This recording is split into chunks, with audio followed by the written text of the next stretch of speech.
हे हमारे अद्वैत पिता परमेश्वर और हे हमारे उद्धारकर्ता प्रभु यीशु मसीह और हे शांतिदायक पवित्र आत्मा, आज की आराधना में हम आपका स्वागत करते हैं और आपकी उपस्थिति के लिए हम आपको हृदय की गहराइयों से धन्यवाद देते हैं।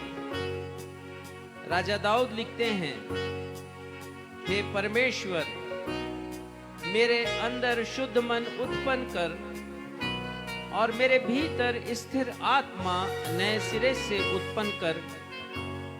मुझे अपने सामने से निकाल न दे और अपने पवित्र आत्मा को मुझसे अलग न कर।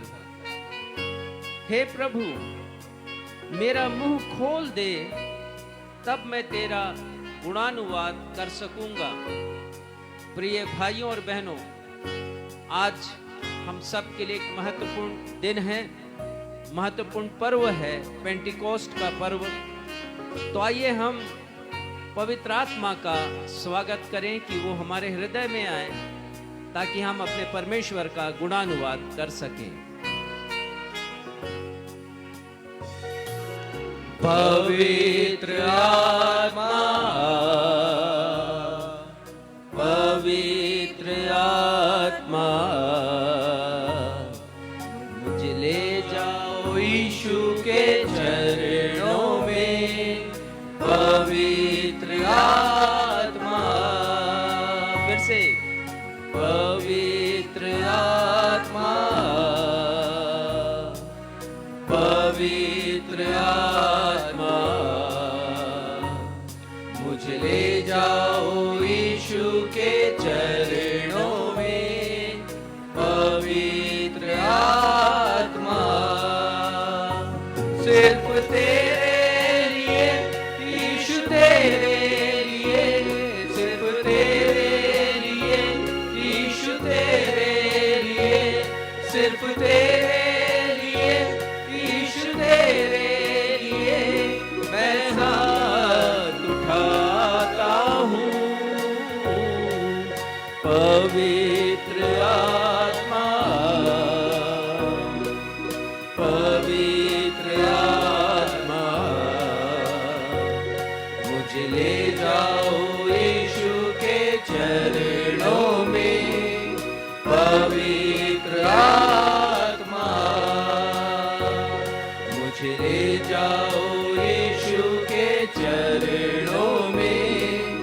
पवित्र आत्मा।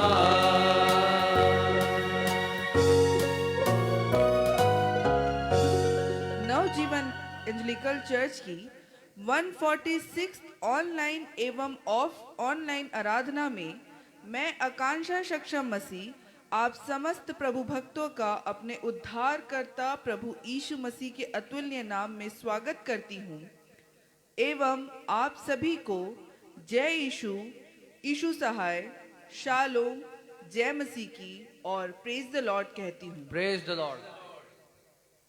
प्रिय भाइयों एवं बहनों, आज हम सब मसीहियों के लिए एक अत्यंत महत्वपूर्ण दिन है। आज पेंटिकोस्ट डे या पेंटिकोस्ट का पर्व है। मसीहियों के लिए 5 पर्व या फेस्टिवल अत्यंत महत्वपूर्ण है। पहला, प्रभु यीशु का जन्म दिवस अर्थात क्रिसमस। दूसरा, प्रभु यीशु मसीह का बलिदान दिवस अर्थात गुड फ्राइडे। तीसरा, प्रभु यीशु मसीह का पुनरुत्थान दिवस अर्थात ईस्टर। चौथा, प्रभु यीशु मसीह का स्वर्गीय रोहण दिवस एसेंशन डे। पांचवा, पवित्र आत्मा का अवतरण दिवस पेंटिकोस्ट संडे। परंतु कितने अफसोस की बात है कि हम मसीही लोग बड़े आनंद से बड़ा दिन गुड फ्राइडे और ईस्टर का पर्व तो मना लेते हैं, परंतु प्रभु यीशु के स्वर्गीय रोहण दिवस, पवित्र आत्मा के अवतरण दिवस को मनाना तो दूर की बात, उस दिन को याद करना भी भूल जाते हैं।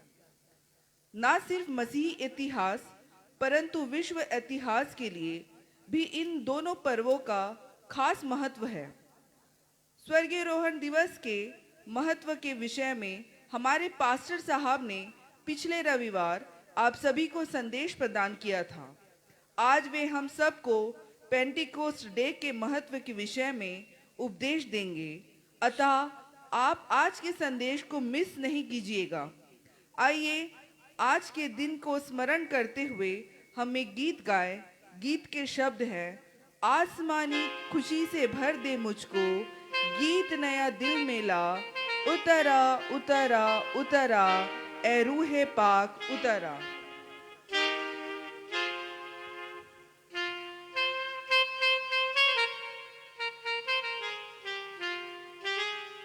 Thank you, Jesus, for the Holy Spirit, my Lord.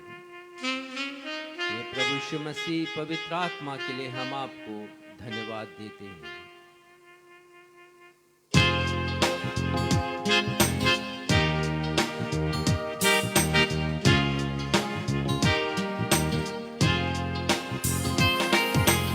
आसमानी खुशी से भर दे मुझको, आसमानी खुशी से भर दे मुझको, गीत नया दिल में ला,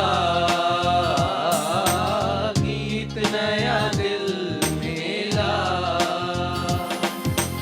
आसमानी खुशी से भर दे मुझको, गीत नया दिल में ला।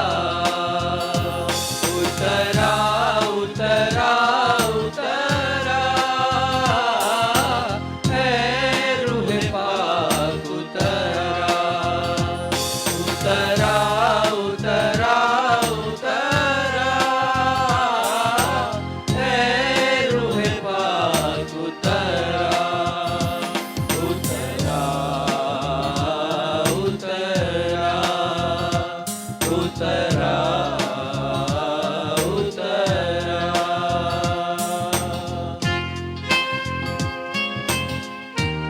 हमारी यही दिली तमन्ना होनी चाहिए कि न सिर्फ आज जो कि पेंटिकोस्ट का दिन है, पर हर दिन हम पवित्र आत्मा से भर जाएं, सराबोर हो जाएं, ताकि पवित्र आत्मा के माध्यम से हम अपने परमेश्वर की महिमा करें और उनके नाम की महिमा के लिए हम काम भी करें।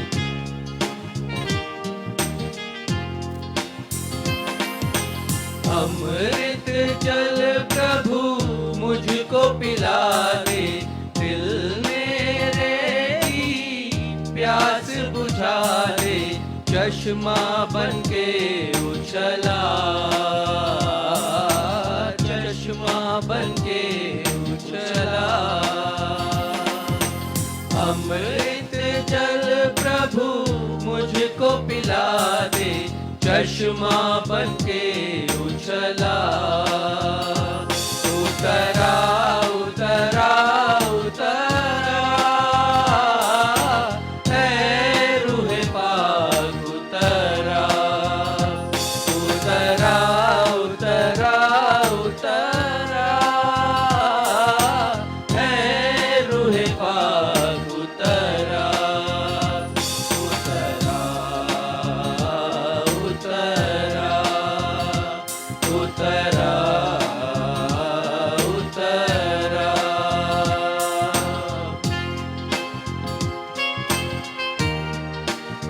हमारा हृदय पवित्र आत्मा का मंदिर बन जाए, बस यही अभिलाषा हमारी होनी चाहिए, क्योंकि पवित्र आत्मा के माध्यम से परमेश्वर यीशु मसीह हमारे हृदय में वास करते हैं।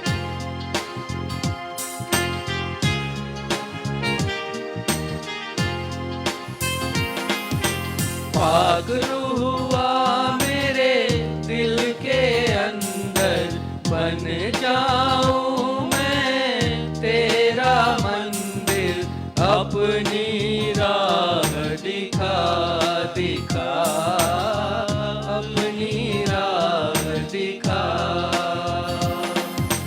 पाक रूह हुआ मेरे दिल के अंदर, अपनी राह दिखा। उतरा उतरा उतरा है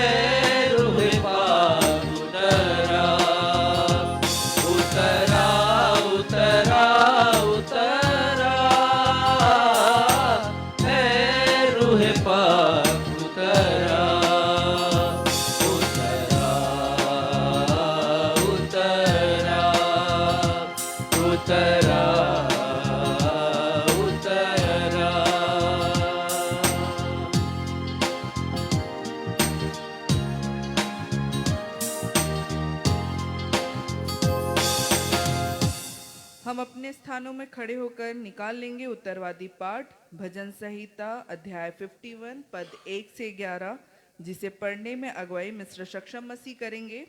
भजन संहिता अध्याय 51 पद 1 to 11। आइए हम सब मिलकर धर्मशास्त्र से निकाल लें भजन संहिता अध्याय 51 पद संख्या 1 से पद संख्या 11 तक। जैसा कि हमारा दस्तूर रहा है, हम इस पैसेज को उत्तरवादी की रीति से पढ़ लेंगे और अंत में 10वें और 11वें पद को हम सब मिल करके पढ़ लेंगे। भजन संहिता 51 पद 1 से 11। हे परमेश्वर, अपनी करुणा के अनुसार मुझ पर अनुग्रह कर, अपनी बड़ी दया के अनुसार मेरे अपराधों को मिटा दे। मुझे भली भांति धोकर मेरा अधर्म दूर कर और मेरा पाप छुड़ा कर मुझे शुद्ध कर। मैं तो अपने अपराधों को जानता हूँ और मेरा पाप निरंतर मेरी दृष्टि में रहता है। मैंने केवल तेरे ही विरुद्ध पाप किया और जो तेरी दृष्टि में बुरा है वही किया है, ताकि तू बोलने में धर्मी और न्याय करने में निष्कलंक ठहरे। देख, मैं अधर्म के साथ उत्पन्न हुआ और पाप के साथ अपनी माता के गर्भ में पड़ा। देख, तू हृदय की सच्चाई से प्रसन्न होता है और मेरे मन ही में ज्ञान सिखाएगा। जुफा से मुझे शुद्ध कर तो मैं पवित्र हो जाऊंगा। मुझे धो और मैं हिम से भी अधिक श्वेत बनूंगा। मुझे हर्ष और आनंद की बातें सुना, जिससे जो हड्डियां तूने तोड़ डाली हैं वे मगन हो जाएं। अपना मुख मेरे पापों की ओर से फेर ले और मेरे सारे अधर्म के कामों को मिटा डाल। हे परमेश्वर, मेरे अंदर शुद्ध मन उत्पन्न कर और मेरे भीतर स्थिर आत्मा नए सिरे से उत्पन्न कर। मुझे अपने सामने से निकाल न दे और अपने पवित्र आत्मा को मुझसे अलग न कर। यह सत्य और जीवित परमेश्वर का सत्य और जीवित वचन है। परमेश्वर पिता, प्रभु यीशु मसीह और पवित्र आत्मा इस वचन के पढ़े जाने, सुने जाने और समझे जाने पे हम में से हर एक को अपनी बहुतायत की आशीषों से परिपूर्ण करें। हम सब कहें आमीन। आमीन। अब हमारे पास्टर साहब को अवसर होगा कि वे आप सभी को सूचनाओं से अवगत कराएं। सूचनाओं के पश्चात वे मध्यस्थता की प्रार्थना करेंगे। यदि आपके पास कोई प्रार्थना अनुरोध हो तो उसे फेसबुक के कमेंट बॉक्स पर लिखकर हमें भेज दीजिए। हम आपके लिए प्रार्थना करेंगे।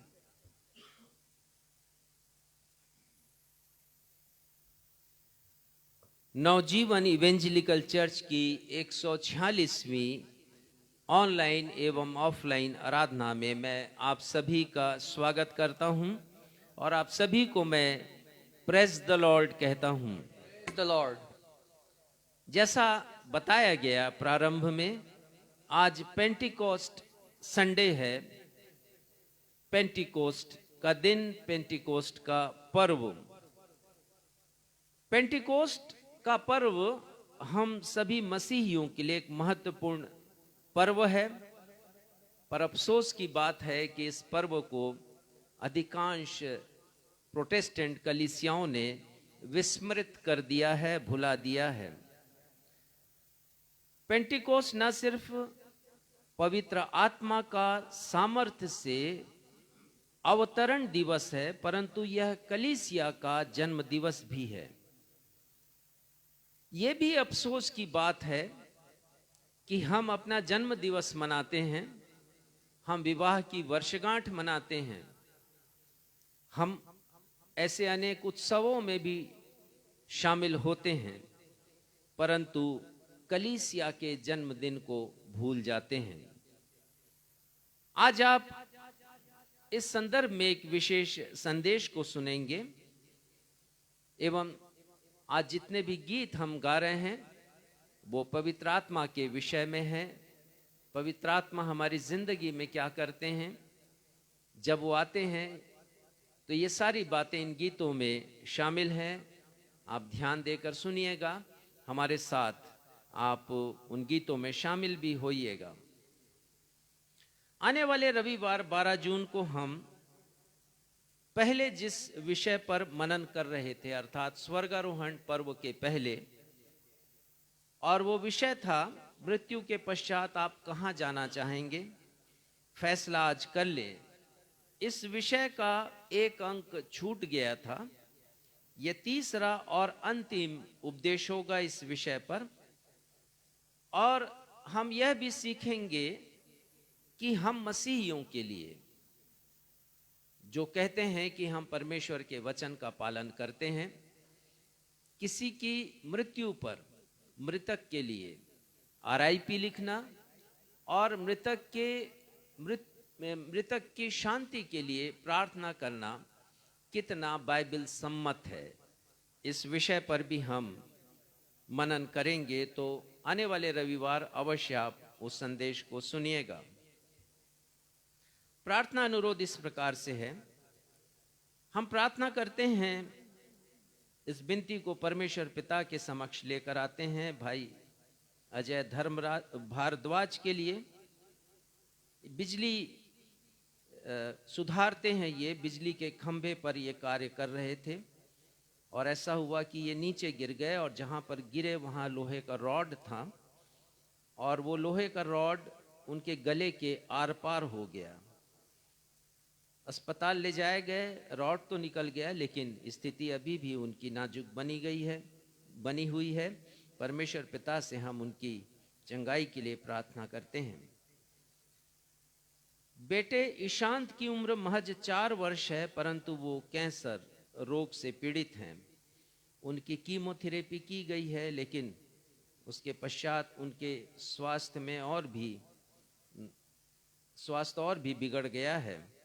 तो हम इनकी चंगाई के लिए भी, इस बेटे की चंगाई के लिए जो बहुत छोटी उम्र का है, हम परमेश्वर पिता के समक्ष अपने निवेदनों को रखते हैं। धन्यवाद के विषय इस प्रकार से हैं। हम धन्यवाद देते हैं श्री अरुण और उनकी पत्नी श्रीमती रश्मि सिंह को। ये सिवनी में रहते हैं और पिछले दिनों हमारा वहाँ पर जाना हुआ। उन्होंने कलीसिया भवन के लिए अपनी भेंट अर्पित की है। परमेश्वर पिता इनके परिवार पर अपनी कृपा बना करके रखें और हर एक प्रकार की भौतिक और आत्मिक आशीषें प्रदान करते रहें। उसी प्रकार हम धन्यवाद देते हैं श्री मनोज एवं उनकी पत्नी श्रीमती प्रेमी सिंह को। उन्होंने भी भिलौनी स्थित कलीसिया भवन के निर्माण के लिए अपना आर्थिक सहयोग प्रदान किया है। परमेश्वर पिता उन्हें और उनके परिवार को अपनी अपरिमित आशीषों से परिपूर्ण करते रहें। हम प्रार्थना करते हैं श्री अभिषेक पलंकी के लिए। ये आंध्र प्रदेश में हैं और इन्होंने भी अपनी भेंट भेजी है। परमेश्वर पिता को हम धन्यवाद देते हैं और इनके लिए भी और इनके परिवार के लिए हम प्रार्थना करते हैं। तो आइए इन सारे विषयों को हम अपने उद्धारकर्ता प्रभु यीशु मसीह के नाम में अपने पिता परमेश्वर के सिंहासन के समक्ष रखें। ये हमारे पिता, हम अपने उद्धारकर्ता प्रभु यीशु मसीह के अद्वितीय नाम में इस समय आपके सिंहासन के समक्ष हैं। हम धन्यवाद देते हैं पिता कि प्रभु यीशु मसीह ने अपनी प्रतिज्ञा को पूरी की आज के दिन, पेंटिकॉस्ट के दिन, और उन्होंने शिष्यों और अन्य लोगों को के ऊपर जो लगभग 120 लोग थे, बड़ी सामर्थ के साथ पवित्र आत्मा को भेजा, उनका अभिषेक किया। हम धन्यवाद देते हैं पिता कि आज कलीसिया का जन्म दिवस भी है। पहली कलीसिया की स्थापना पेंटिकोस्ट के दिन हुई, आज से 1985 वर्ष पहले, और तब से लेकर आज तक आपने कलीसिया को और हम सभी को पवित्र आत्मा दिया है, पवित्र आत्मा के वरदानों से सुसज्जित किया है। हम धन्यवाद देते हैं पिता, पवित्र आत्मा ने जो हमारी जिंदगी में काम किया, हमें एक नया मनुष्य बनाया, और वही पवित्र आत्मा के द्वारा ही हमारा हृदय एक दिन कायल किया गया और हम आप तक पहुंच सके प्रभु यीशु मसीह के उद्धार के द्वारा। इसलिए हम पवित्र आत्मा के लिए जो त्रिएक परमेश्वर हैं, हम आपको धन्यवाद देते हैं कि आपने हमारी इतनी सुधि ली, इतनी चिंता की। प्रभु यीशु मसीह ने कहा कि मैं तुम्हें अनाथ नहीं छोड़ूंगा। वो हमें अनाथ छोड़कर नहीं गए हैं, परंतु उन्होंने अपना आत्मा हमें दिया है जो हमारा सहायक है, हमारी सहायता करते हैं। हम धन्यवाद देते हैं पिता। पिता, हम सारे निवेदनों के लिए जिन्हें अभी पढ़ा गया, हम प्रार्थना करते हैं कि आपकी कृपा हो इन सारे निवेदनों के ऊपर, और होने दीजिए पिता कि जिन्हें चंगाई की आवश्यकता है वो उन्हें चंगाई मिले। और धन्यवाद देते हैं उन सारे लोगों के लिए, भाइयों और बहनों के लिए जिन्होंने अपनी भेंटें अर्पित की हैं, उन सभी के ऊपर अपनी आशीष का हाथ रखें। साथ ही हम प्रार्थना करते हैं पिता, आने वाले रविवार 13 तारीख को जबकि हम झुग्गी बस्ती में जाकर अपने उन भाइयों और बहनों को पॉलीथीन का तिरपाल देंगे ताकि वे वर्षा ऋतु से अपनी झुग्गी को बचाने के लिए, वर्षा ऋतु से बचने के लिए उस तिरपाल से अपने झुग्गी को ढक सकें, छत को ढक सकें। पिता, उस कार्य के ऊपर आशीष का हाथ रखें। साथ ही पिता, हम प्रार्थना करते हैं कि उसके लिए भी आर्थिक व्यवस्था हमारे लिए हो सके। प्रार्थना करते हैं पिता कि उसी दिन जबकि हम अपनी बहन उषा की ओर से उन सभी लोगों को, करीब 200 लोगों को भोजन भी कराएंगे, प्रार्थना करते हैं वो कार्य भी हमारा सफल हो सके और बहुत से लोग उस भोजन को खाकर आशीषित हो सकें और हम आपका संदेश भी उन लोगों को दे सकें। हम पिता आशीष मांगते हैं अपनी बहन उषा के लिए जो सेवानिवृत्त हैं, पर उसके बावजूद भी पिता अपनी पेंशन में से वो प्रति माह हमारी सहायता करती हैं ताकि हम ऐसे ज़रूरतमंद लोगों के मध्य में पहुंच सके। कल उनका जन्म दिवस है और हम उनके लिए आशीष की प्रार्थना करते हैं। पिछले वर्ष आपने एक बड़े एक्सीडेंट से उन्हें बचाया, एक्सीडेंट के बाद आपने उन्हें चंगाई दी, फिर से उन्हें उनके पांव पर खड़ा किया। कल का दिन उनके लिए धन्यवाद का दिन है। हम पिता आपकी महिमा करते हैं, आपकी सराहना करते हैं। आपने ऐसे लोगों को नियुक्त किया है जो आपके स्वर्गीय राज की बढ़ती के लिए बड़ी उदारता के साथ देते हैं। उन्हीं की तरफ से आने वाले रविवार को जब भोजन कराया जाता है पिता, तो होने दीजिए न सिर्फ भोजन करने वाले परंतु जिस माध्यम से भोजन मिला है ये दोनों आशीषित हो सके। आज की पूरी आराधना को हम आपको आपके सामर्थी हाथों में सौंपते हैं और इस निवेदन को आपके बेटे हमारे उद्धारकर्ता प्रभु यीशु मसीह के नाम से मांगते हैं। सुनिए और ग्रहण कीजिए। हम सब कहें आमीन। प्रभु की प्रार्थना कहेंगे। हे हमारे पिता, आप जो स्वर्ग में हैं, आपका नाम पवित्र माना जाए, आपका राज्य आए, आपकी इच्छा जैसे स्वर्ग में पूरी होती है वैसे इस पृथ्वी पर भी पूरी हो। हमारे दिन भर की रोटी आज हमें दीजिए और जिस प्रकार हमने अपने अपराधियों को क्षमा किया उसी प्रकार आप हमारे अपराधों को क्षमा करें। हमें परीक्षा में ना डालें बल्कि बुराई से बचाएं, क्योंकि राज्य, पराक्रम और महिमा सदा आपके हैं। आमीन।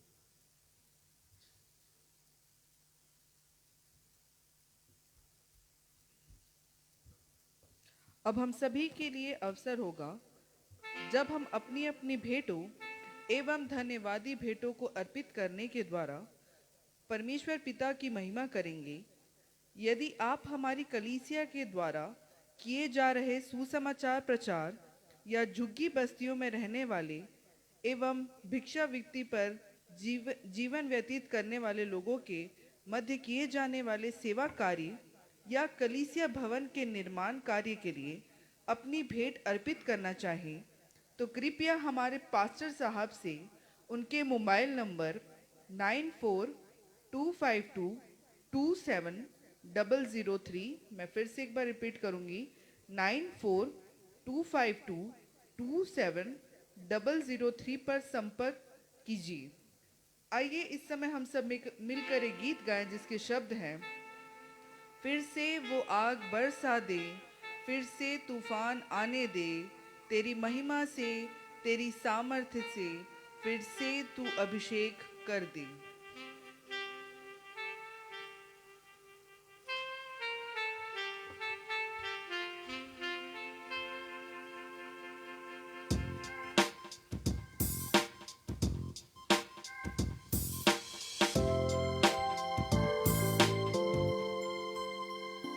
फिर से वो आग बरसा दे, फिर से तूफान आने दे, तेरी महिमा से, तेरे सामर्थ्य से फिर से तू अभिषेक कर दे।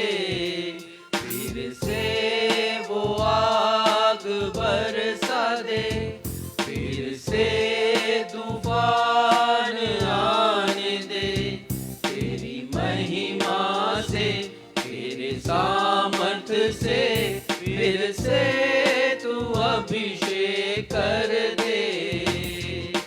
आ पवित्र आत्मा, आ पवित्र आत्मा, आ पवित्र आत्मा, आ पवित्र आत्मा, आ पवित्र आत्मा, आ पवित्र आत्मा।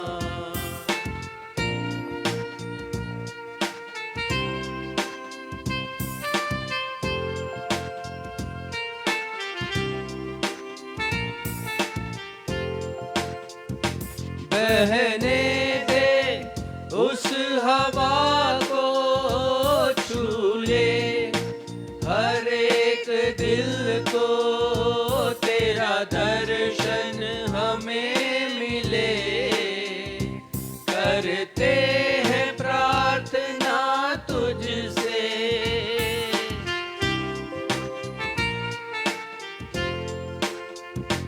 बहने दे उस हवा को, छू ले हर एक दिल को, तेरा दर्शन हमें मिले।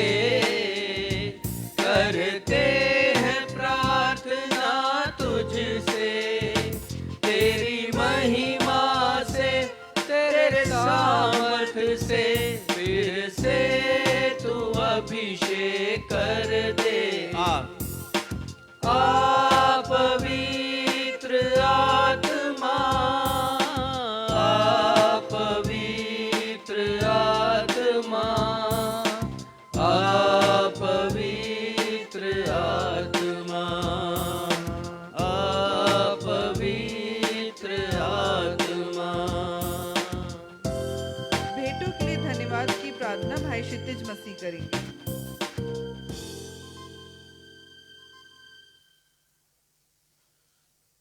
आइए इन भेंटों को प्रभु पिता के चरणों में अर्पित करें। हम सभी प्रार्थना में जाएंगे। महान जीवित अनुग्रहकारी पिता परमेश्वर, आराधना के इस समय हम आपके चरणों के निकट आते हैं, जब हमने अपनी भेंटों एवं धन्यवादी भेंटों को आपके नाम के निमित्त आपके चरणों में अर्पित किया है। प्रेम पिता, हम सब पर यह अनुग्रह बांधे रखिए कि यह भेंटें आपको ग्रहण योग्य होने वाली हो सकें।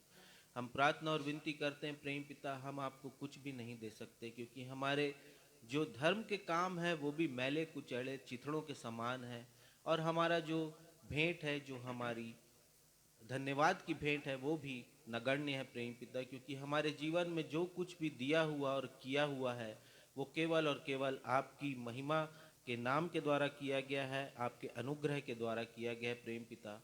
हमारी इतनी कोई बिसात नहीं है कि हम अपने कुवत से कुछ कर पाए प्रेम पिता, परंतु जो सामर्थ आपकी ओर से हमें मिलती है उसी के द्वारा हम कुछ अर्जित कर पाते हैं, और यही है प्रेम पिता, उसमें से कुछ अंश हम आपके नाम के निमित्त आपके चरणों पर रखते हैं। प्रार्थना और विनती करते प्रेम पिता, आज के दिन के लिए आपको धन्यवाद देते हैं, जब हम पेंतिकोस्त का दिन मना रहे, पवित्र आत्मा की सामर्थ का दिन मना रहे प्रेम पिता। होने दीजिए कि हम मांगने वाले हो सके, पवित्र आत्मा की सामर्थ को मांगने वाले हो सके प्रेम पिता अपने जीवनों में, ताकि जब कभी हमारे जीवनों में परेशानी दिक्कत आए प्रेम पिता, पवित्र आत्मा की अगुवाई हमें प्राप्त होने वाली हो सके। इन भेंटों को आपके चरणों में रखते इन भेंटों को छूइए प्रेम पिता, ताकि कलीसिया के और सेवा के कामों में इनका उपयोग आपकी नाम की बहुतायत के द्वारा होने वाला हो सके। हर एक बातों में अपने आप को आपके चरणों में सौंपते हैं, आगे की आराधना में आपकी अगुवाई मांगते हैं और इस विनती को अपने उद्धारकर्ता प्रभु यीशु के नाम से मांग लेते हैं, आमीन।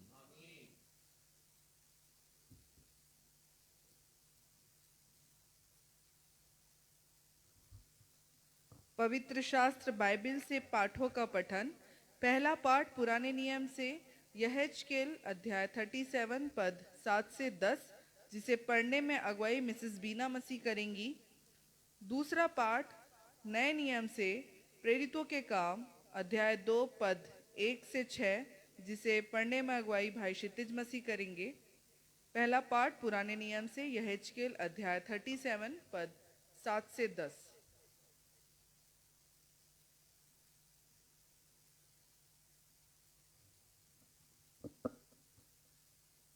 प्रभु यीशु मसीह के मधुर नाम में आप सबों को जय मसीह की। मैं आपके समक्ष धर्मशास्त्र से पढ़ लूंगी। यहेजकेल उसका 37वां अध्याय पद 7 से 10 पद तक। यहाँ पर इस प्रकार लिखा है, इस आज्ञा के अनुसार मैं भविष्यवाणी करने लगा और मैं भविष्यवाणी कर ही रहा था कि एक आहट आई और भूडोल हुआ और वे हड्डियां इकट्ठी होकर हड्डी से हड्डी जुड़ गई। मैं देखता रहा कि उनमें नसें उत्पन्न हुई और मांस चढ़ा और वे ऊपर चमड़े से ढक गईं, परंतु इसमें सांस कुछ न थी। तब उसने मुझसे कहा, हे मनुष्य के संतान, सांस से भविष्यवाणी कर और सांस से भविष्यवाणी करके कह, हे सांस, परमेश्वर यहोवा यों कहता है, चारों दिशाओं से आकर इस घात किए हुए में से समा जा कि ये जी उठें। उसकी इस आज्ञा के अनुसार मैंने भविष्यवाणी की। तब सांस उनमें आ गई और वे जी कर अपने अपने पांवों के बल खड़े हो गए और एक बहुत बड़ी सेना हो गई। यह परमेश्वर का जीवित सत्य वचन है। परमेश्वर इसके पढ़े एवं सुने जाने पर हम सबों को आशीष प्रदान करें। हम सब कहें आमीन।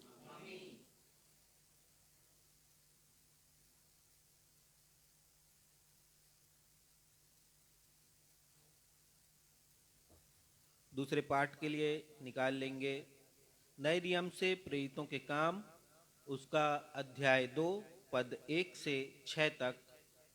अध्याय 2 पद 1 से 6 और वचन यहाँ पर यूं कहता है, जब पेंतेकोस्त का दिन आया तो वे सब एक जगह इकट्ठे थे। एकाएक आकाश से बड़ी आंधी की सी सनसनाहट का शब्द हुआ और उससे सारा घर जहां वे बैठे थे गूंज गया और उन्हें आग की सी जीभें फटती हुई दिखाई दी और उनमें से हर एक पर आ ठहरी। वे सब पवित्र आत्मा से भर गए और जिस प्रकार आत्मा ने उन्हें बोलने की सामर्थ्य दी, वे अन्य अन्य भाषा बोलने लगे। आकाश के नीचे की हर एक जाति में से भक्त यहूदी यरूशलेम में रह रहे थे। जब यह शब्द हुआ तो भीड़ लग गई और लोग घबरा गए, क्योंकि हर एक को यही सुनाई देता था कि ये मेरी ही भाषा में बोल रहे हैं। यह जीवते परमेश्वर का जीवता कलाम है। परमेश्वर पिता इसके पढ़े सुने और समझे जाने पर हम में से हर एक की अगुवाई करे। हम सब कहें आमीन। सुसमाचार पाठ के लिए हम निकाल लेंगे यूहन्ना रचित सुसमाचार अध्याय 16 पद 5 से लेकर 14 तक, जिसे पढ़ने में अगुवाई रेवरेंड राजेश मसीह करेंगे।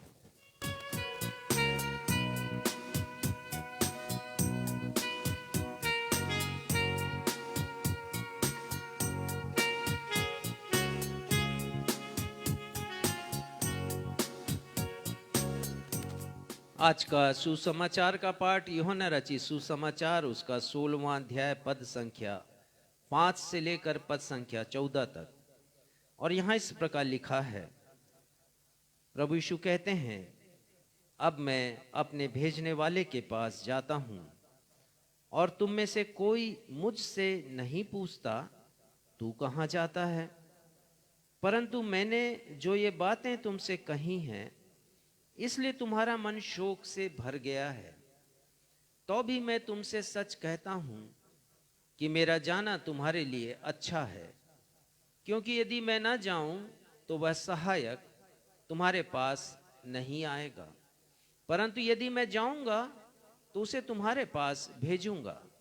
वह आकर संसार को पाप और धार्मिकता और न्याय के विषय में निरुत्तर करेगा। पाप के विषय में इसलिए कि वे मुझ पर विश्वास नहीं करते, और धार्मिकता के विषय में इसलिए कि मैं पिता के पास जाता हूँ और तुम मुझे फिर नहीं देखोगे।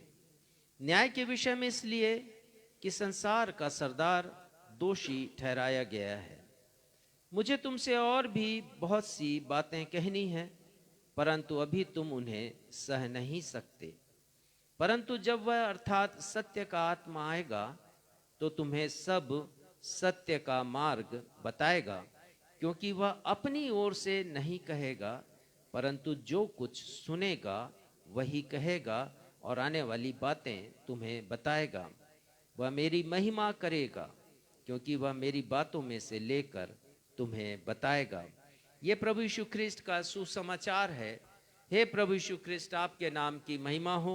हम सब कहें आमीन।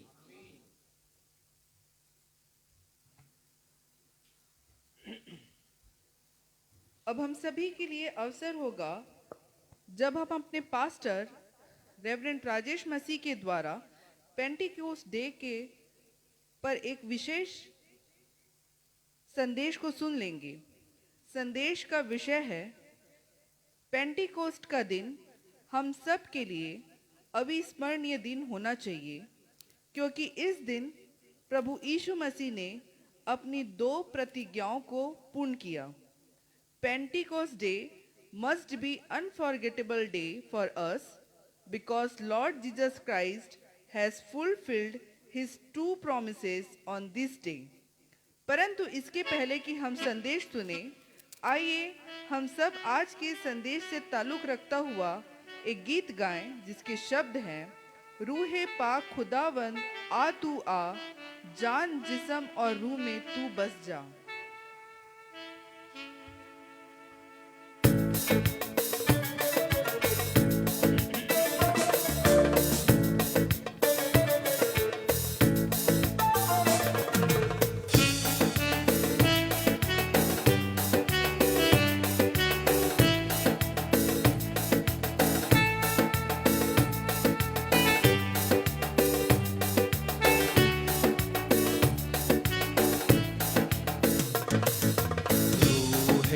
पाक खुदावंद आ तू आ,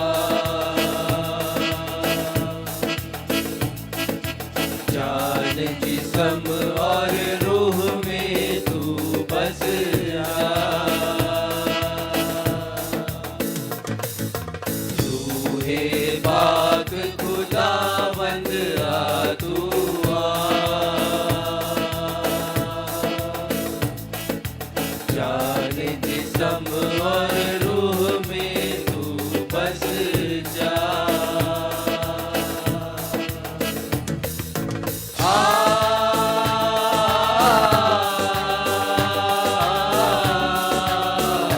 तू आ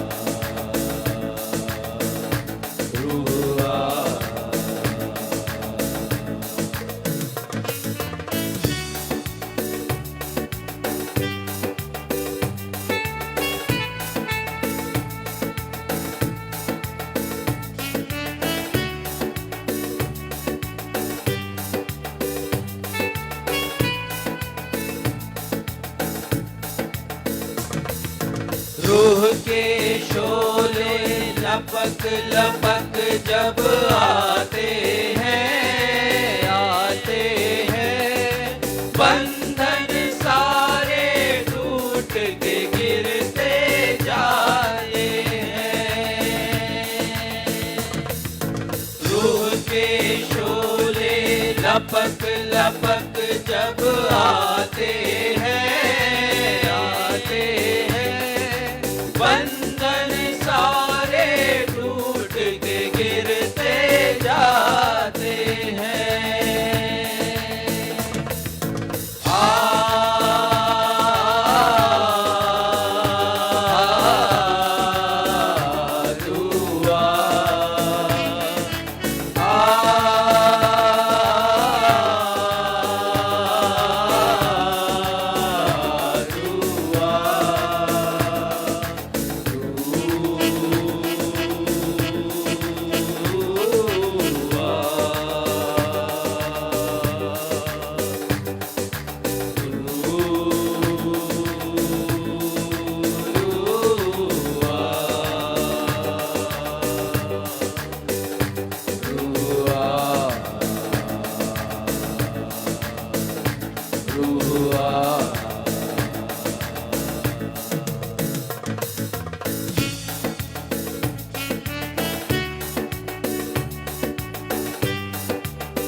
बारिश होगी रूहे पाक के बादल से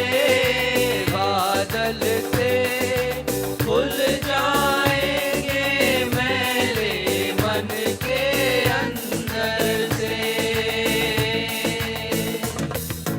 बारिश होगी रूहे पाक के बादल से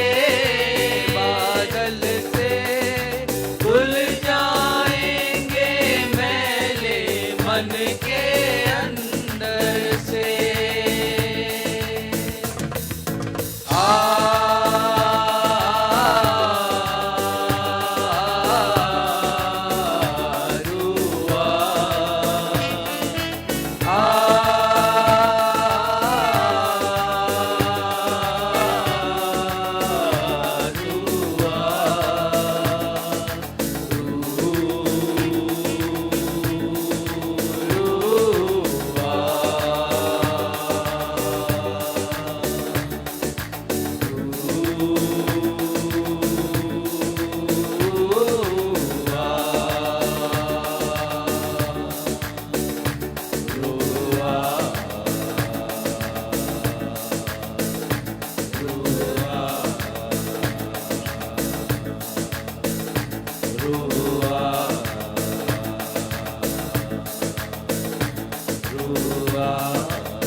मसीही जगत के इतिहास में 5 महत्वपूर्ण घटनाएं घटित हुई।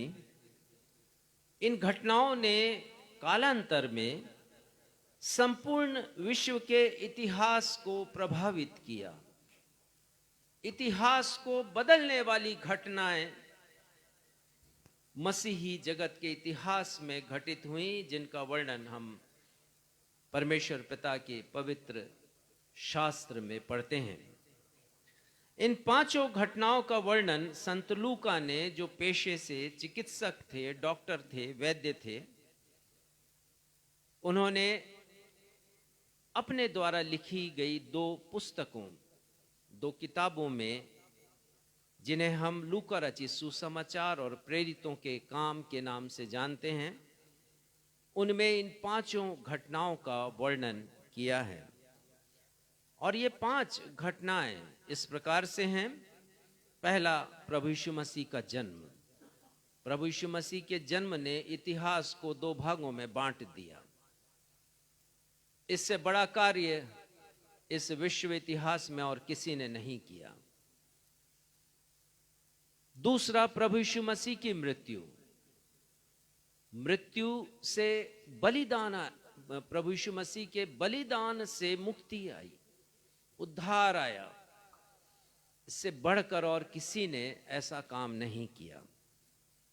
प्रभु यीशु मसीह का पुनरुत्थान, मृतकों में से तीसरे दिन जीवित होकर उन्होंने पुनरुत्थान के सामर्थ्य का प्रदर्शन किया। मृत्यु के ऊपर उन्होंने विजय प्राप्त की और शैतान को, जिससे मृत्यु पर अधिकार मिला, निकम्मा कर दिया। ऐसा काम आज तक कोई और कर नहीं पाया। हम पढ़ते हैं प्रभु यीशु मसीह के स्वर्गारोहण के विषय में। मृत्यु के पश्चात प्रभु यीशु मसीह 40 दिनों तक लोगों को दिखाई देते रहे। 500 से अधिक लोगों ने साक्षात उन्हें अपनी आंखों से देखा विभिन्न अवसरों पर। और 40वें दिन उनका स्वर्गारोहण हुआ और उन्होंने हमें संदेश दिया, मुझे और आपको, जो उनके नाम पर यकीन करते हैं, कि मृत्यु हमारे लिए अंतिम शब्द नहीं, हमारा भी पुनरुत्थान होगा और हमारा भी स्वर्गारोहण होगा। और 5वीं घटना जिसने विश्व इतिहास को बहुत हद तक प्रभावित किया, वो है पेंटिकोस्ट का दिन। आज से 1985 वर्ष पहले प्रभु यीशु मसीह की प्रतिज्ञा के अनुसार पवित्र आत्मा का अवतरण हुआ, आगमन हुआ बड़ी सामर्थ के साथ। 120 लोग थे और मैं सोचता हूं कि उपरौठी कोठरी पर, जहां पर वो प्रार्थना में रत थे पिछले 10 दिनों से, पवित्र आत्मा उनके ऊपर उतरा।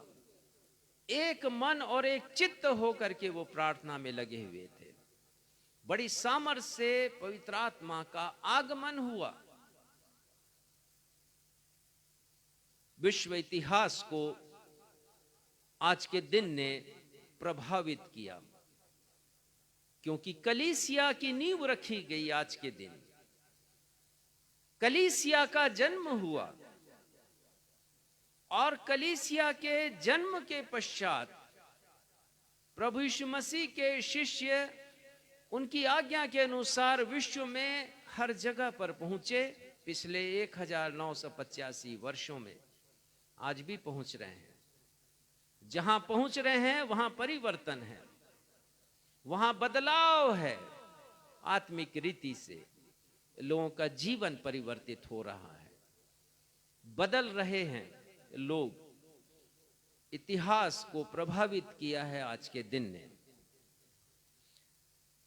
पेंटिकोस्ट डे आज है 5 जून सन 2022 और जैसा मैंने बताया 1985 वर्ष पहले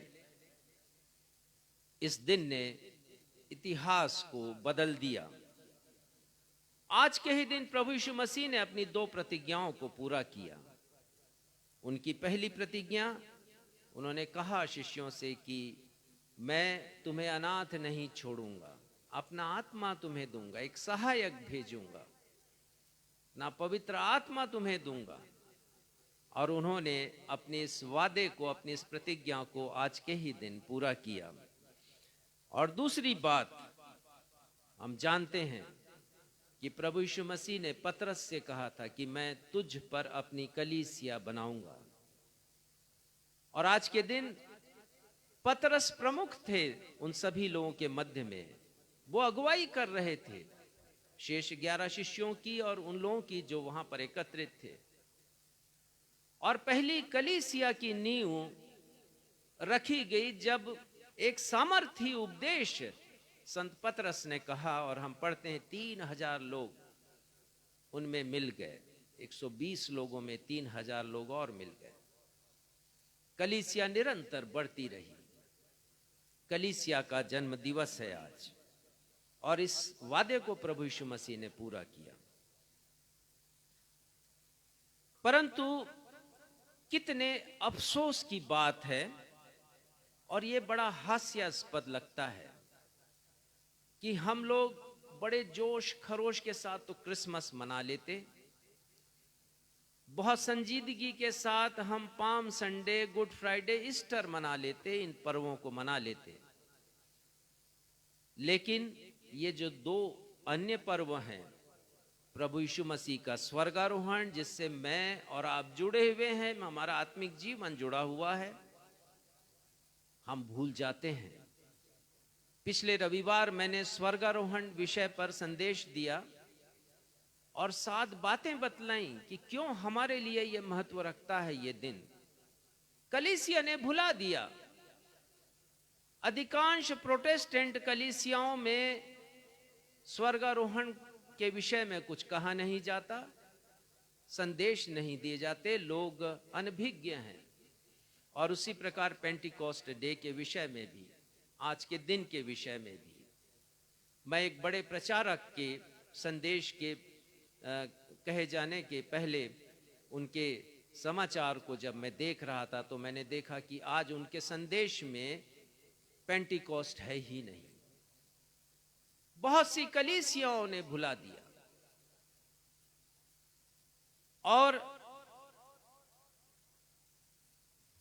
कलीसियाओं में चूंकि बड़े जोश खरोश के साथ क्रिसमस मनाया जाता, palm Sunday, good Friday, Easter मनाए जाते, तो लोगों की मानसिकता भी केवल इन्हीं पर्वों के लिए हो गई। वर्षों पूर्व मेरी भी मानसिकता यही थी कि हमारे लिए यही पर्व है, बस इन्हीं का महत्व है एक मसीही के लिए। लेकिन कलीसिया को जानने की आवश्यकता है स्वर्गारोहण के विषय में और जानने की आवश्यकता है पेंटिकोस्ट डे के विषय में। लेकिन कलीसिया इन दोनों दिनों के विषय में जाने भी तो कैसे जाने, क्योंकि अनेक पास्टर्स को यह भी नहीं मालूम कि ये पर्व कब आते हैं और कब चले जाते हैं। और महत्व के विषय में बताना तो दूर की बात है, आम मसीही अनभिज्ञ है। इसलिए मैंने आज जो विषय आपके और अपने आत्मिक ज्ञान के लिए चुना है, परमेश्वर की आशीष को पाने के लिए चुना है, वो है पेंटिकोस्ट का दिन हम सब के लिए अत्यंत महत्वपूर्ण दिन होना चाहिए, क्योंकि प्रभु यीशु मसीह ने इस दिन अपनी 2 प्रतिज्ञाओं को पूरा किया है। The day of Pentecost must be an unforgettable day because Lord Jesus Christ has fulfilled his 2 promises on this day. हमारे लिए अविस्मरणीय दिन होना चाहिए, हमें भुलाना नहीं चाहिए इस दिन को। और ये दिन तो धन्यवाद देने के दिन है, परमेश्वर पिता को धन्यवाद देना चाहिए पवित्र आत्मा के लिए, धन्यवाद देना चाहिए उस व्यवस्था के लिए जो परमेश्वर पिता ने मेरे और आपके लिए की है कि कैसे हमारा स्वर्गारोहण होगा, उन वरदानों के लिए जिसे हम पवित्र आत्मा के माध्यम से अपनी जिंदगी में पाते हैं। उस दिन के लिए धन्यवाद देना चाहिए जिस दिन पवित्र आत्मा ने मेरे और आपके हृदय को कायल किया कि हम यीशु के पास आए, उन्हें मुक्तिदाता हम माने, अपने पापों की क्षमा प्राप्त करें उनसे क्रूस पर बहाए गए उनके लहू के द्वारा, और इस प्रकार हम पवित्र ठहरें ताकि परमेश्वर पिता के सिंहासन के सामने पहुंच सके।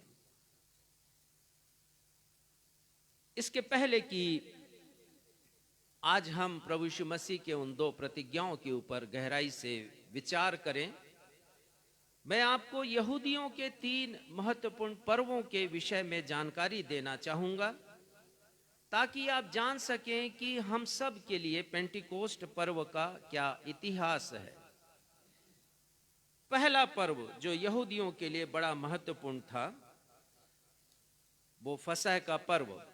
पर इसके पहले कि हम इन पर्वों के विषय में जाने, एक पद हम देखेंगे कुलुस्सियों 2:17, ताकि आप समझ सकें कि यहूदियों के द्वारा मनाए जाने वाले इन पर्वों का महत्व आज हमारे लिए क्या है, हमारे आत्मिक जीवन के लिए हम क्या शिक्षा प्राप्त करते हैं, ये हम देखेंगे। पढ़िएगा कुलुस्सियों 2:17। क्योंकि ये सब आने वाली बातों की छाया है। ये सब आने वाले बातों की छाया, अर्थात व्यवस्था में, पुराने नियम में जो कुछ लिखा गया वो आने वाली बातों की छाया है, शेडो है। और छाया है इसका मतलब ये है कि हम इनसे नई वाचा के अंतर्गत बहुत कुछ बातों को सीख सकते हैं। आगे पढ़िएगा। पर मूल वस्तुएं मसीह की है। मूल बातें मसीह की ही हैं। ये सारी बातें प्रभु यीशु मसीह की तरफ इशारा करती हैं। तो मैं आपको बतला रहा था फसह के पर्व के विषय में। फसह का पर्व यहूदियों के लिए छुटकारे का पर्व था। निकालिए निर्गमन 12 उसका 13वां पद। और हम सब जानते हैं अच्छी तरह कि इस्राएली लोग उस समय राजा फिरौन के दासत्व में थे, कठोर परिश्रम करना पड़ता था, उनको न्याय मिलता नहीं था, खाने के लिए भोजन, रहने के लिए मकान की सुविधा नहीं थी। वो थर्ड डिग्री के लोग, थर्ड कैटेगरी के लोग समझे जाते थे। और ऐसे समय में परमेश्वर ने उनकी पीड़ा को देखा और उनके छुटकारे की व्यवस्था परमेश्वर पिता ने मूसा के माध्यम से की। पढ़िएगा निर्गमन 12:13। तो छुटकारा कैसे हुआ उनका? और जिन घरों में तुम रहोगे उन पर वह लहू तुम्हारे लिए चिन्ह ठहरेगा, अर्थात मैं उस लहू को देखकर तुमको छोड़ जाऊंगा, और जब मैं मिस्र देश के लोगों को मारूंगा तब वह विपत्ति तुम पर ना पड़ेगी और तुम नष्ट ना होगे। हाँ, एक प्रतिज्ञा हम देखते हैं यहाँ परमेश्वर पिता की। परमेश्वर पिता अपने लोगों को, इस्राएली लोगों को, अपनी प्रजा को बचा रहे हैं, लेकिन उन्होंने मूसा के माध्यम से उन्हें निर्देश दिया है कि 1 वर्ष के निर्दोष मेमने का बलिदान करना और उसके रक्त को तुम संग्रहित करना और उसको अपने घर के जो सामने का द्वार है उसके ऊपर और दाएं और बाएं लगाना, चौखट पर। और परमेश्वर का आत्मा देखेगा कि किस घर में ये निशान है, लहू है, उस घर को छोड़ दिया जाएगा, पहिलौठा वहां से नहीं उठाया जाएगा। और ऐसा ही हुआ। और फिर हम देखते हैं कि कैसे इस्राएली लोग बचाए गए और उनका छुटकारा किया परमेश्वर ने। इस्राएली उस दिन वहां से उन्होंने छोड़ा है मिस्र देश को और उनकी यात्रा प्रारंभ हुई है कनान देश के लिए। तो ये दिन यहूदियों के लिए छुटकारे का पर्व, फिरौन के दासत्व से कनान देश की ओर छुटकारे का पर्व।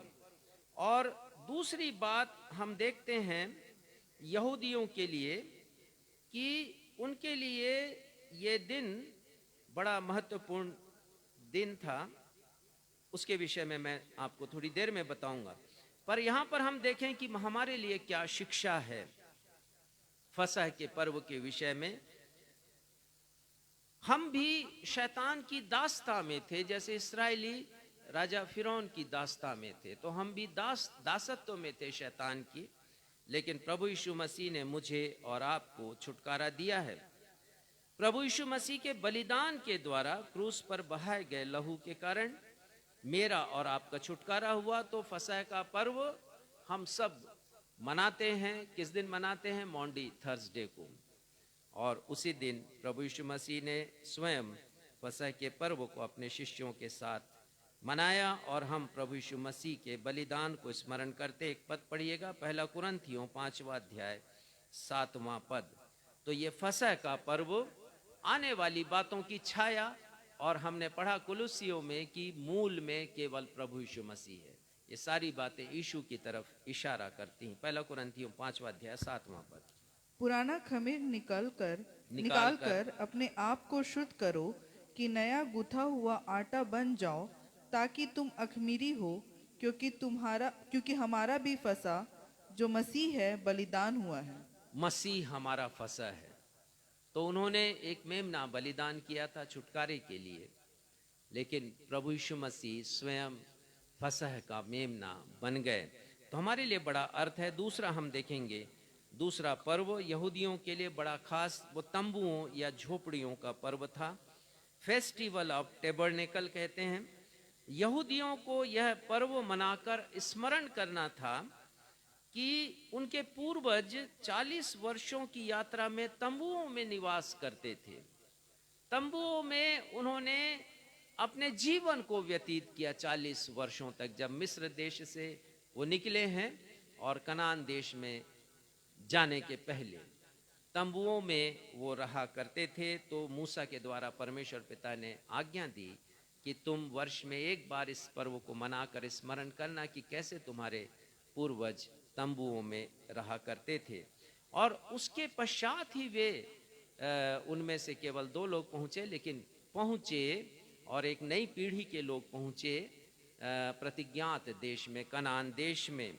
हम मसीहियों के लिए शिक्षा है, निकालिएगा 2 कुरिन्थियों 5वां अध्याय पहला पद पढ़िएगा। और बड़ी शिक्षा है इस तंबू के द्वारा, प्रतीक रूप से परमेश्वर का वचन हमसे बातचीत करता है।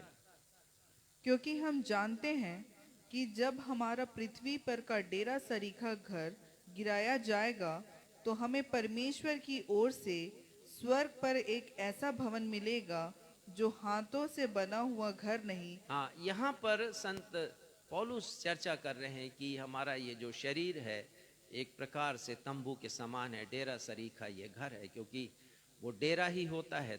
तंबू आज लगा है किसी स्थान पर तो फिर वो उखाड़ा जाता है, दूसरे स्थान पर लगाया जाता है। इस्राएली लोगों के पूर्वजों ने भी यही किया, तंबुओं में रहते थे एक स्थान पर, जहाँ तक है जब परमेश्वर का आत्मा अगुवाई करता था दूसरे स्थान पर वो जाते थे। तो हमारा भी ये शरीर है और एक दिन ये भी उखाड़ा जाएगा। और फिर वो कहते हैं कि हमें एक ऐसा भवन मिलेगा जो हाथों का बनाया हुआ नहीं परंतु चिरस्थायी है। हम कितने अपग्रेड किए जाएंगे। लिखता है डेरा सरीखा घर, तंबू सरीखा घर, लेकिन जो पा रहे हैं वो अधिक है जो हम खो रहे हैं। बहुत अधिक है, बहुत ज्यादा अधिक है। तंबू की तुलना भवन से की गई, तो भवन हमें मिल रहा है। और कहा जा रहा है कि तंबू तो हाथों का बना है, लेकिन वो जो भवन है वो चिरस्थायी है, हाथों का बनाया हुआ नहीं है। तो तंबुओं या झोपड़ियों के पर्व से भी हमें शिक्षा मिलती है कि मेरा और आपका एक दिन स्वर्गारोहण होगा। कटनी का पर्व, ये तीसरा, ये इंपॉर्टेंट उनका पर्व था। फेस्टिवल ऑफ हार्वेस्ट, यहूदियों के लिए फसल की कटनी का पर्व था। परमेश्वर की आज्ञा के अनुसार फसल के लिए वे लोग परमेश्वर को धन्यवाद देते थे। यह पर्व फसह के पर्व के पश्चात, ध्यान दीजिएगा, यहूदियों के लिए और हमारे लिए भी कितना महत्वपूर्ण है कि कैसे गणना करें कि स्वर्गारोहण का दिन कब आता है और पेंटिकोस्ट का दिन कब आता है। तो यहूदियों के लिए यह पर्व फसह के पर्व के पश्चात आने वाले सब्त के दिन के बाद 50वां दिन मनाया जाता था, पेंटिकोस्ट पर्व के रूप में। और इस पर्व का एक महत्व और था जो मैं बताना चाह रहा था आपको पहले, वो ये है कि यहूदी ये मानते थे कि इसी दिन परमेश्वर ने इस्राएलियों को मूसा नबी के द्वारा व्यवस्था की 5 पुस्तकें, 5 किताबें, निर्गमन, उत्पत्ति, निर्गमन, लय व्यवस्था, गिनती, व्यवस्था, विवरण, ये 5 किताबें जिसे तौरेत कहते हैं, यहूदी लोग वो परमेश्वर पिता ने प्रदान की थी आज के ही दिन। और ये बड़ा महत्वपूर्ण दिन है। और इसकी गणना मैं बता रहा हूं कैसे है कि जिस दिन ये लोग निकले हैं मिस्र से, वो पहला दिन, और 10वें दिन ये सीनै पर्वत पर पहुंचे हैं। और 40 दिन मूसा परमेश्वर पिता के साथ सीनै पर्वत पर थे, और 40वें दिन वो नीचे आए हैं अपने लोगों के मध्य में। तो ऐसे 40 और 10 50, तो 50वां दिन उनके लिए बड़े आनंद का दिन था। ना सिर्फ इसलिए कि वो कटनी का पर्व था, पर इसलिए भी कि वो मानते थे कि परमेश्वर पिता ने 50वें दिन मूसा के माध्यम से उनको व्यवस्था दी, जो उनके धर्म का प्रमुख आधार बना। मसीहियों के लिए क्या शिक्षा है? प्रभु यीशु मसीह के पुनरुत्थान दिवस से लेकर 7वें रविवार के दिन यह पर्व मनाया जाता है या मनाया जाना चाहिए। अब आप गणना कर लीजिए, प्रभु यीशु मसीह के पुनरुत्थान के दिन, पुनरुत्थान इस वर्ष आया था 17 अप्रैल को, तो 17 अप्रैल का एक दिन और उसके बाद 7वां रविवार आज पड़ रहा है, तो 7 into 7 is 49 plus 1 50th, आज 50वां दिन है। और पेंटिकोस्ट का अर्थ भी यही होता है, 50th, ये ग्रीक भाषा का शब्द है, 50वां दिन।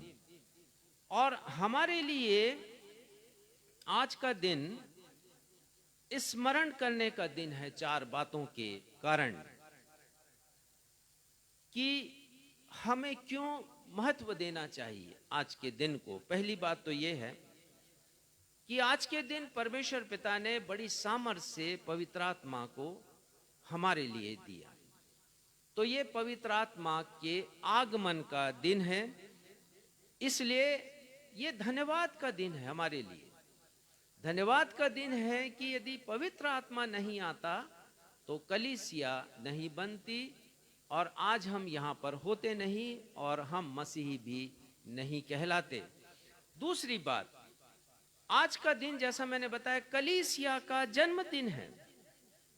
आज के दिन से ही प्रभु यीशु मसीह ने जो कही थी, मैं नई वाचा तुम्हें देता हूं, और उस वाचा को उन्होंने रक्त के द्वारा बांधा, क्योंकि परमेश्वर के वचन में आए इब्रानी की किताब में कि कोई भी वाचा बिना रक्त के नहीं बांधी गई।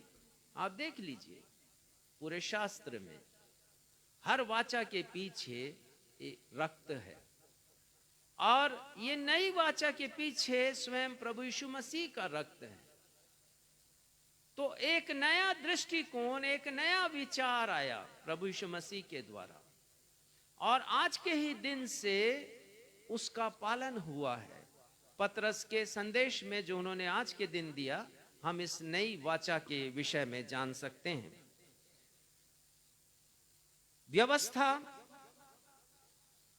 यहूदियों के पास थी, वो पुरानी वाचा मेमने के बलिदान के द्वारा पापों की क्षमा, लेकिन नई वाचा में हम देखते हैं प्रभु यीशु मसीह के रक्त के द्वारा हर एक मनुष्य के पापों को की क्षमा मिलती है। तीसरी बात, आज का दिन आत्माओं की फसल काटने का दिन है। आत्माओं की, परमेश्वर पिता के लिए आत्माओं को जीतने का पर्व। हम पढ़ते हैं कि संत पतरस के प्रचार से आज के ही दिन 3000 लोगों ने अपना मन फिराया। निकालिए प्रेरितों के काम 2 अध्याय 41वां पद। आज का दिन बड़ा महत्वपूर्ण है, मुझे और आपको प्रेरित करता है कि हम आत्माओं को जीते हैं प्रभु यीशु मसीह के लिए, प्रभु यीशु मसीह के पास लेकर के आए, उनका हृदय परिवर्तित हो। जैसा पवित्र आत्मा ने मेरे हृदय को परिवर्तित किया, आपके हृदय को परिवर्तित किया, वैसे ही एक हमारी जो अभिलाषा होती, जो पैशन होता है, वो ये होता है कि हम दूसरी आत्माओं को भी प्रभु यीशु मसीह के लिए जीत सकें। पढ़िएगा। अतः जिन्होंने उसका वचन ग्रहण किया उन्होंने बपतिस्मा लिया, और उसी दिन 3000 मनुष्यों के लगभग उनमें मिल गए। हाँ, यहाँ पर हम देखते हैं कि किस प्रकार पतरस के उस प्रभावशाली सामर्थ्य से भरे संदेश के द्वारा 3000 लोगों ने बपतिस्मा लिया है, अपने विश्वास का अंगीकार किया प्रभु यीशु मसीह के ऊपर। ये सारे यहूदी रहे होंगे, और लिखा है कि वे उनके साथ मिल गए, अर्थात 120 लोगों के साथ मिले, 3000 120 हो गए, और ये संख्या निरंतर बढ़ती गई। आइए हम देखें उन 2 प्रतिज्ञाओं के विषय में। पहले हम देखेंगे पहली प्रतिज्ञा जिसे प्रभु यीशु मसीह ने किया था, आज के दिन वो पूरा हुआ, और जैसा मैंने बताया वो पवित्र आत्मा के आगमन की प्रतिज्ञा थी। पढ़िएगा प्रेरितों के काम 1 अध्याय 5वां पद। प्रभु यीशु मसीह की प्रतिज्ञा का यहाँ पर वर्णन है। क्योंकि यूहन्ना ने तो पानी में बपतिस्मा दिया है, परंतु थोड़े दिनों के बाद तुम पवित्र आत्मा से बपतिस्मा पाओ। प्रभु यीशु मसीह ने कहा कि थोड़े दिनों के बाद, 10 दिनों के बाद हम देखते हैं कि उन्होंने पवित्र आत्मा से बपतिस्मा प्राप्त किया है। प्रभु यीशु मसीह के शिष्यों ने और अन्य जनों ने। 8वां पद पढ़िएगा इसी का।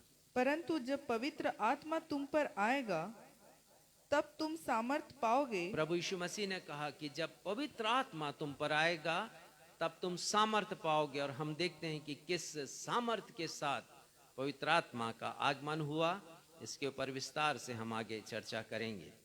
प्रभु यीशु मसीह की प्रतिज्ञा पेंटिकोस्ट के दिन पूरी हुई। कैसे पूरी हुई? प्रेरितों के काम 2 अध्याय 4 पद पढ़िएगा।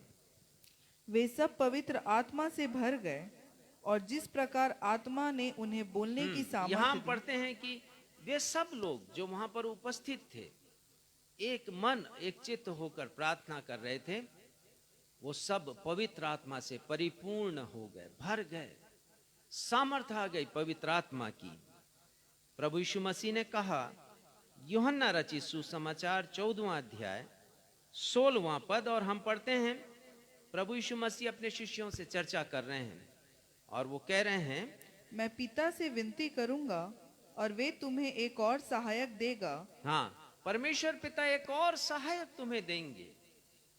और प्रभु यीशु मसीह का तात्पर्य यह है कि एक सहायक तो मैं हूं ही, और मैं पिता के पास जाऊंगा, पिता के दाहिनी ओर मुझे खड़ा रहना और मुझे तुमको डिफेंड करना है।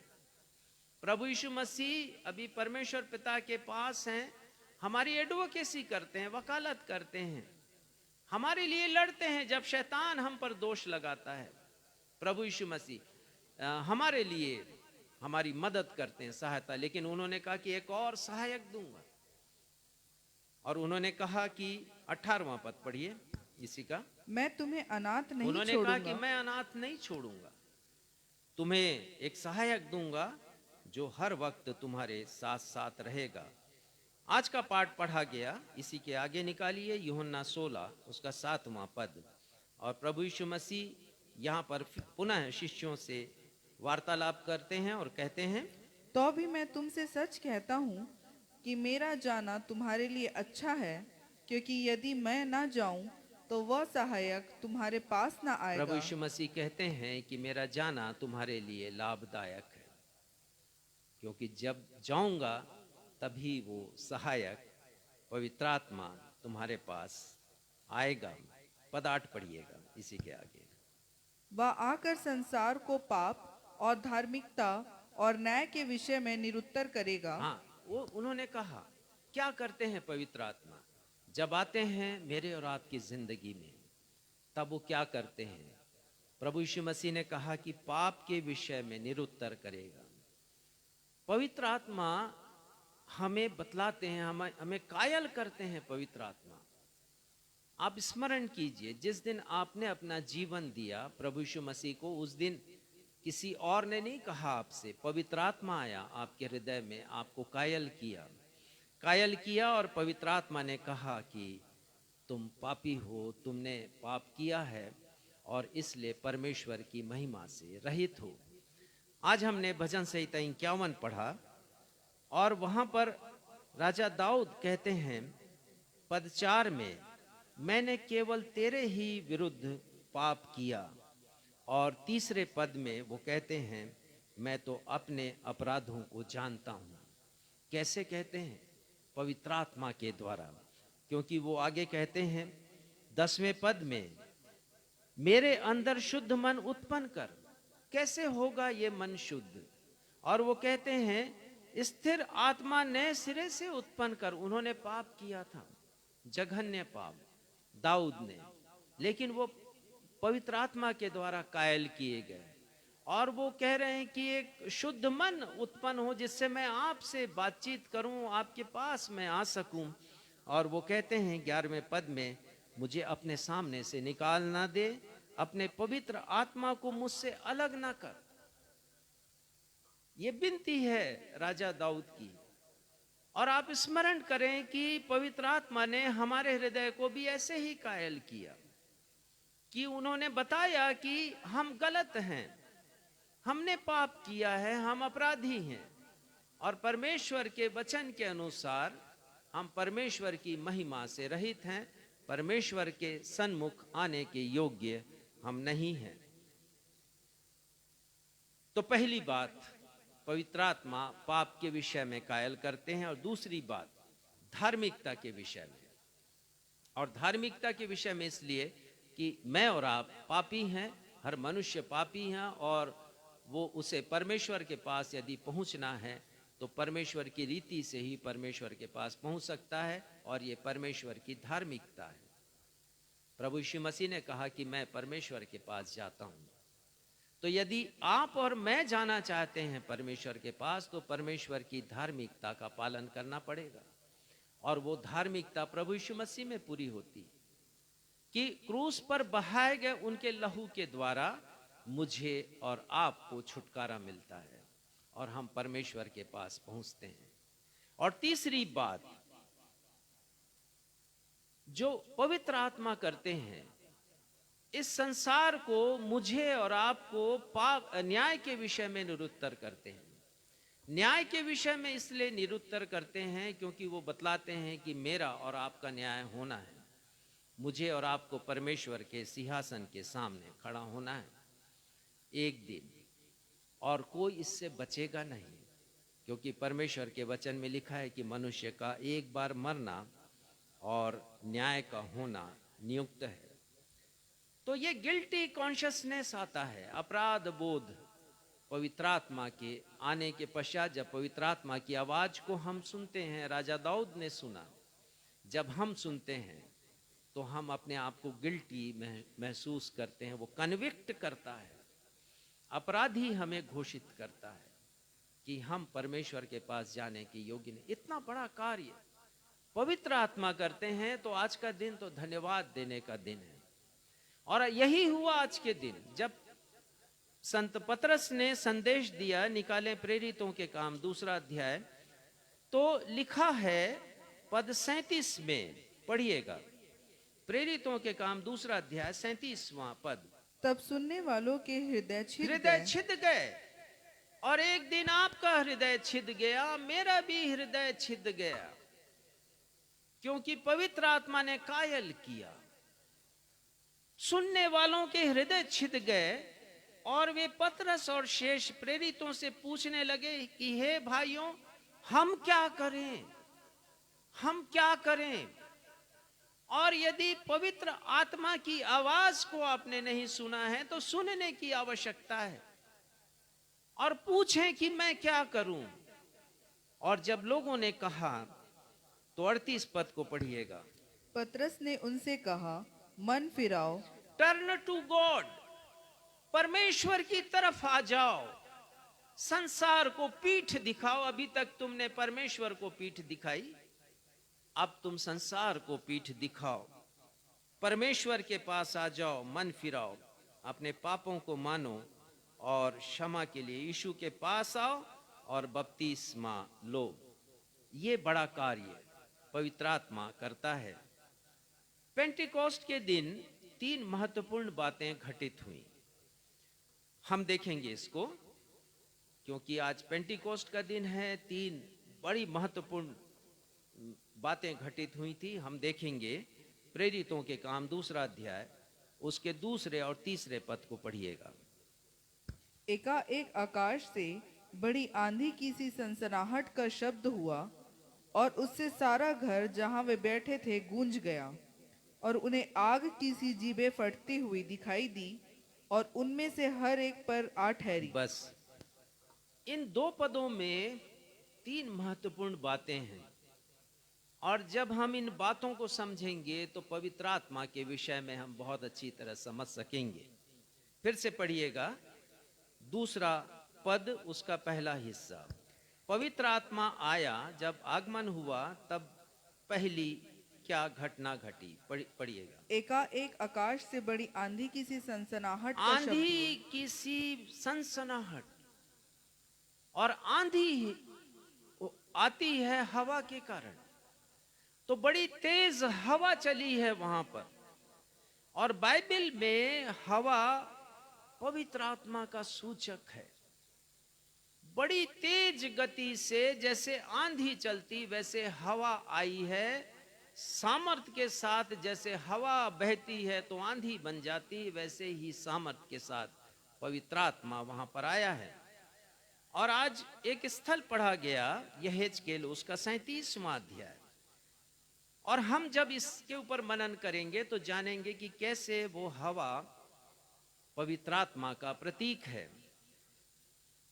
यहां पर हम देखते हैं कि यहेजकेल नबी हैं और वो लिखते हैं कि यहोवा की सामर्थ उनके ऊपर आई है और परमेश्वर ने अपना आत्मा उनमें समवाया है और एक तराई के बीच में उन्हें खड़ा किया है। और ये अद्भुत दर्शन है।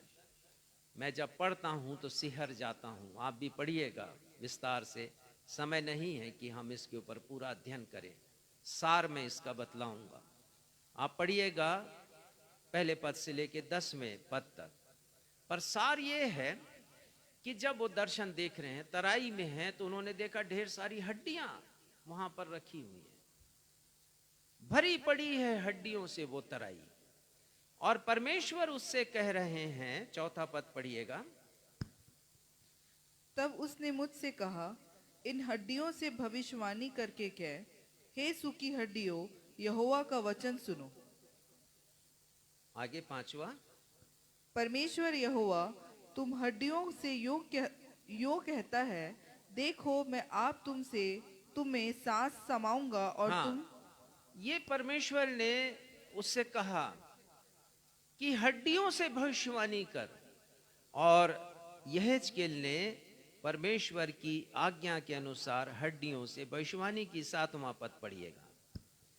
इस आज्ञा के अनुसार मैं भविष्यवाणी करने लगा, और मैं भविष्यवाणी कर ही रहा था कि एक आहट आई और भूडोल हुआ, और वे हड्डियां इकट्ठा होकर हड्डी से हड्डी जुड़ गई। कितना अद्भुत वो दृश्य रहा होगा कि सूखी हड्डियां हैं, भविष्यवाणी किया, और जिसकी जो हड्डियां आकर उसी से वो जुड़ी हैं। भविष्यवाणी करते रहे, वो हड्डियां जुड़ती गईं। और उसके बाद क्या हुआ? 8वां पद। मैं देखता रहा कि उनमें नसें उत्पन्न हुई। नसें उत्पन्न हो गईं, हड्डियों के ऊपर पहले नसें आईं, और मांस चढ़ा, उसके ऊपर फ्लैश आ गया, मांस आ गया उसके ऊपर, और वे ऊपर चमड़े और से फिर ढक गई। स्किन से वो ढप गई। जैसे एक मनुष्य की देह होती है, वो देह बन गई। कितना अद्भुत वो दृश्य रहा होगा। आगे पढ़िए। परंतु उनमें सांस परंतु कुछ न उनमें थी। सांस नहीं थी, सांस नहीं थी। और उसके बाद परमेश्वर उससे कहते हैं 9वें पद में, तब उसने मुझसे कहा, हे मनुष्य के संतान, सांस से भविष्यवाणी कर, और सांस से भविष्यवाणी करके कह, हे सांस, परमेश्वर यो कहता है, चारों दिशाओं में आकर इन घात किए हुओं में समा जा कि ये जी उठे। चारों दिशाओं से हवा आ गई, और सांस कुछ और नहीं, हवा है, जीवनदायी हवा। वो चारों तरफ से आई और उस देह में जो भविष्यवाणी से बनी थी उनमें समा गई। और आगे पढ़ते हैं कि एक बहुत बड़ी सेना हो गई। वैसे ये स्थल इशारा करता है प्रभु यीशु मसीह के दूसरे आगमन के समय, जब प्रधान दूत का शब्द सुनाई देगा और ललकार होगा, तब जो मृतक सो गए हैं प्रभु में वो जी उठेंगे उसकी तरफ। लेकिन हम देख रहे हैं कि यहाँ पर सांस का वर्णन है, और ये सांस कुछ कोई और नहीं, पवित्र आत्मा है, ये हवा है। तो वो हवा पहले दिन आई बड़ी तेजी के साथ, आंधी के रूप में, और हम देखते हैं कि कैसे पवित्र आत्मा का आगमन हुआ, किस सामर्थ्य के साथ। दूसरी बात पढ़ेंगे, फिर से आ जाएं प्रेरितों के काम 2 अध्याय में, और 2 पद के आगे के हिस्से को पढ़िएगा। और उससे सारा घर जहां वे बैठे थे गूंज गया। गूंज गया, सनसनाहट का शब्द हुआ। तो पहला हमने देखा हवा, और अब हम देखते हैं शब्द के विषय में। तो शब्द का गूंजना आवाज उत्पन्न करता है। ये आवाज परमेश्वर की बुलाहट है जो पवित्र आत्मा के माध्यम से मुझे और आपको मिलता है। परमेश्वर पिता मुझे और आपको बुलाते हैं, जैसा उन्होंने शाऊल को बुलाया। और परमेश्वर पिता की आवाज को कौन पहुंचाता है हमारे हृदय में? वो केवल पवित्र आत्मा है। पढ़िएगा प्रेरितों के काम 22वां अध्याय 9वां अध्याय 9वां पद। और हम यहाँ पर देखते हैं कि शाऊल गवाही दे रहे हैं न्यायालय में, कोर्ट में। वो गवाही दे रहे हैं कि कैसे प्रभु यीशु मसीह ने दर्शन उन्हें दिया। 22 अध्याय का 9वां पद। मेरे साथियों ने ज्योति तो देखी, परंतु जो मुझसे बोलता था उसका शब्द ना सुना। शब्द नहीं सुना साथियों ने। ये ध्यान दीजिए जो मैं आपसे कह रहा हूं। पवित्र आत्मा आपसे बात करते हैं। हो सकता है आप किसी सभा में हों और प्रचारक ने ऐसा संदेश दिया है कि आपको वो लगा है, आपके हृदय को स्पर्श किया है, तो पवित्र आत्मा बात करते हैं। हो सकता है कि अभी इस संदेश के द्वारा पवित्र आत्मा आपके हृदय से बात कर रहे हैं और वो आपसे बात करते हैं, कोई दूसरा नहीं सुनता है उसे। शाऊल कह रहे हैं कि उनके साथ के जो लोग थे उन्होंने ज्योति देखी है, लेकिन शब्द केवल शाऊल ने सुना। यीशु की ज्योति को सबने देखा, लेकिन यीशु ने जो पुकारा है, शाऊल शाऊल तू मुझे क्यों सताता है, उस शब्द को केवल शाऊल ने सुना है। यह अद्भुत है। पवित्र आत्मा हवा के रूप में आते हैं। हवा अदृश्य है, हवा को आप देख नहीं सकते। पवित्र आत्मा जब हमारे जीवन में आते हैं तो यही एक्सपीरियंस हमारा होता है। जैसे हवा को अनुभव करते हैं आप, हवा बहती है। प्रभु यीशु मसीह ने निकोदेमुस से कहा, और तू उसका शब्द सुनता है। और पवित्र आत्मा हवा के रूप में आया और उसके शब्द को शिष्यों ने सुना। तीसरी बात हम देखते हैं, तीसरा पद पढ़िएगा, प्रेरितों के काम 2 अध्याय 3 पद। और उन्हें आग की सी जीभें फटती हुई दिखाई दी, और उनमें आग परमेश्वर के वचन में परमेश्वर की उपस्थिति को दर्शाता है। जब परमेश्वर पिता ने मूसा को दर्शन दिया, वो भेड़ें चरा रहा था और मूसा ने देखा कि एक जाली है, झाड़ी है, और झाड़ी जल रही है लेकिन भस्म नहीं हो रही है। और वो अचंभित हो गया देखकर कि ये मुझे अग्नि की, यहां लिखा है जीभें, आग की जीभें दिखाई दी। वैसा ही दर्शन उसने देखा वहां पर मूसा ने, लेकिन भस्म नहीं हो रही है झाड़ी। और फिर हम निर्गमन की किताब में हम पढ़ते हैं, परमेश्वर पिता उससे कहते हैं, बातचीत करते हैं, अपनी उपस्थिति को दर्शाते हैं कि मूसा जिस स्थान पर तू खड़ा है वो पवित्र है, अपनी जूती उतार दे। और वो अपनी जूतियां उतारता है और परमेश्वर अपना परिचय देते हैं कि मैं यहोवा हूं। तो परमेश्वर पिता अग्नि के रूप में अपने आप को दिखाई देते हैं। और हमने यहां पर देखा, प्रभु यीशु मसीह ने भी कहा कि यूहन्ना बपतिस्मा देने वाले ने भविष्यवाणी की, मेरे बाद जो आने वाला वह तुम्हें पवित्र आत्मा और आग से बपतिस्मा देगा। ये आग का बपतिस्मा। तो आग ऐसा नहीं आया उस दिन, पेंटिकोस्ट के दिन, कि वो कुछ जला दे, लेकिन ये ऐसी आग है जो पाप की विभीषिका को जला देती है, पाप को खत्म करती है। ये ऐसी आग है जो हमारे मन में एक पैशन लेके आती है, और फिर हम हर एक जोखिम उठाने के लिए तैयार रहते हैं। एक ऐसी आग जलती है हमारे हृदय में। ये आग परमेश्वर की उपस्थिति को दर्शाती है। शद्रक, मेशक, अबेदनगो अग्नि में डाल दिए गए, 7 गुना भड़का दिया गया उस अग्नि को, भट्ठे को। लेकिन नबूकदनेस्सर देखते हैं कि 3 नहीं 4 लोग उस अग्नि के बीच में परमेश्वर हैं, और जल तो सब कुछ रहा है, लेकिन जो 3 लोग हैं उनको आंच तक नहीं लगी। उनके बाल तक नहीं जले। ये अद्भुत है परमेश्वर का वचन। पेंटिकॉस्ट के दिन लोगों ने देखा आग की सी जीभें फटती हुई दिखाई दी। तो ये तीनों बातें आंखों से दिखाई नहीं देती, हवा दिखाई नहीं देती, शब्द भी दिखाई नहीं देते। आप आवाज दीजिए, मैं आपसे बातचीत कर रहा हूं, आप शब्द सुन रहे हैं, गूंज सुन रहे हैं मेरे शब्दों की, लेकिन वो दिखाई नहीं दे रहे हैं।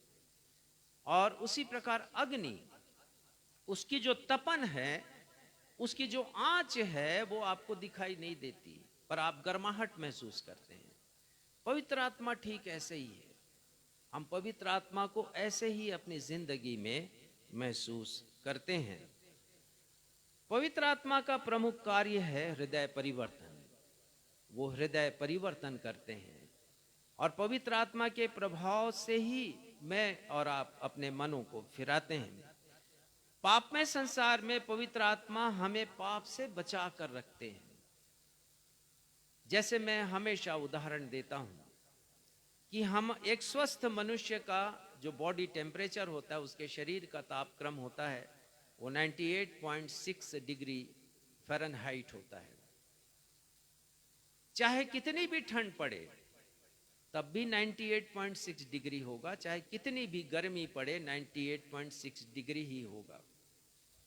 क्यों? क्योंकि हमारे शरीर में एक सिस्टम है जो तापक्रम को नियंत्रित करता है। वैसे ही पवित्र आत्मा जब मेरी और आपकी जिंदगी में आता है तो वो हमें नियंत्रित करता है, हमें क्या करना है और क्या नहीं करना है पवित्र आत्मा हमें बताता है। पवित्र आत्मा हमारे सोच और जीवन के प्रति दृष्टिकोण में परिवर्तन लाता है। पवित्र आत्मा हमारे व्यवहार और आचरण में परिवर्तन लाते हैं। ये बहुत बड़ा कार्य है पवित्र आत्मा का, कि जब हम अनुभव करते हैं कि पवित्र आत्मा है हमारे हृदय में, तो वो परिवर्तन लेके आते हैं। और इसी को संत पौलुस ने लिखा। वो कहते हैं 2 कुरिन्थियों 5:17 में कि अब से जो कोई मनुष्य प्रभु यीशु मसीह में है वो नई सृष्टि है। हम एक नई सृष्टि बन जाते हैं। तो समझ जाइए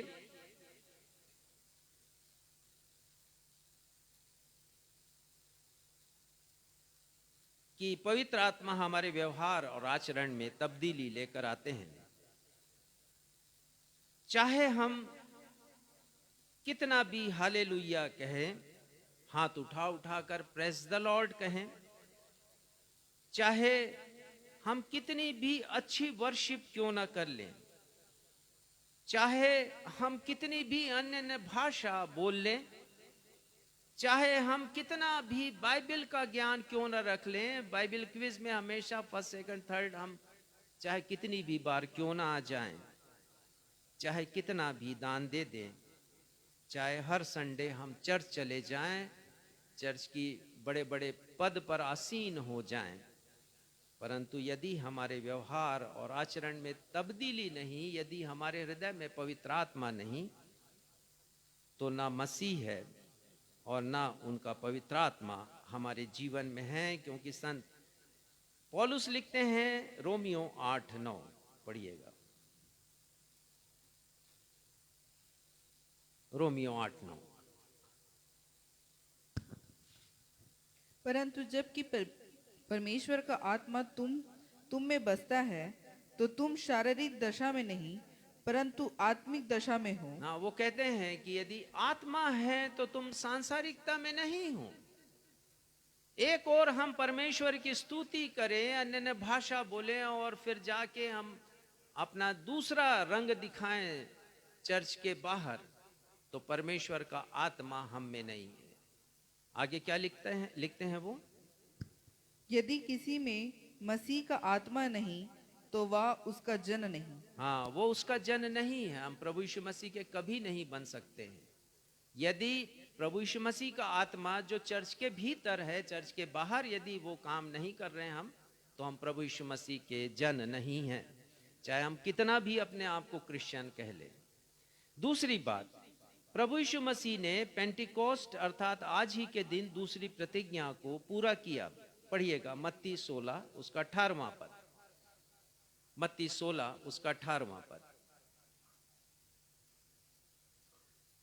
और यहां पर प्रभु यीशु मसीह पतरस से बात कर रहे हैं और पतरस से क्या कह रहे हैं? और मैं भी तुझसे कहता हूँ कि तू पतरस है, और मैं इस पत्थर पर अपनी कलीसिया बनाऊंगा, और अधोलोक के फाटक उस पर प्रबल ना होंगे। 3 बातें हम यहां पर देखेंगे और हम ये सीख रहे हैं कि प्रभु यीशु मसीह ने भविष्यवाणी की थी कलीसिया के निर्माण की, कलीसिया के उदय की, और वो कलीसिया का निर्माण, उसका उदय, उसका जन्म आज के दिन हुआ।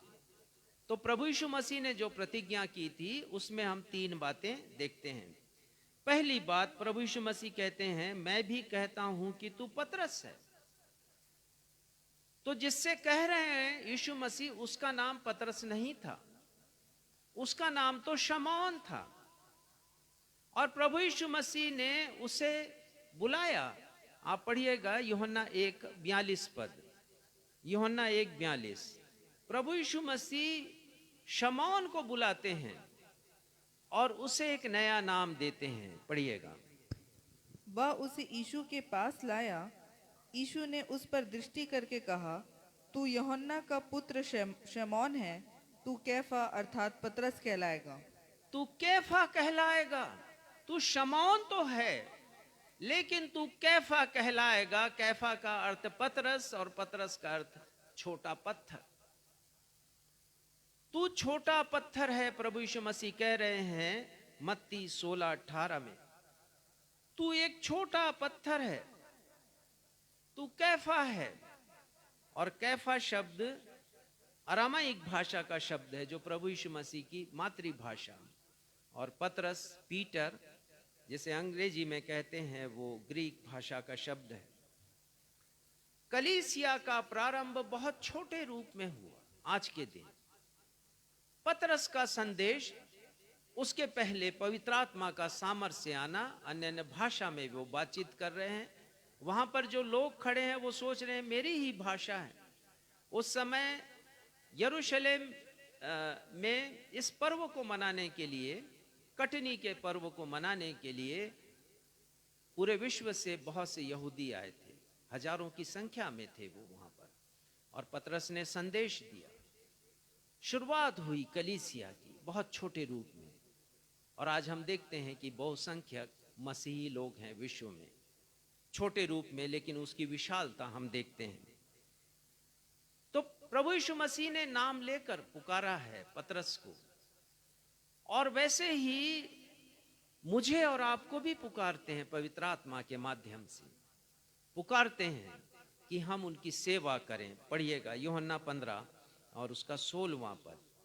तो बात यह है कि क्या आप जानते हैं कि यीशु ने आपको भी बुलाया है, आपको पुकारा है? क्या आपने पुकार सुनी है पवित्र आत्मा की? क्या आपने बुलाहट को के ऊपर ध्यान दिया है जो प्रभु यीशु मसीह की बुलाहट है? पढ़िएगा।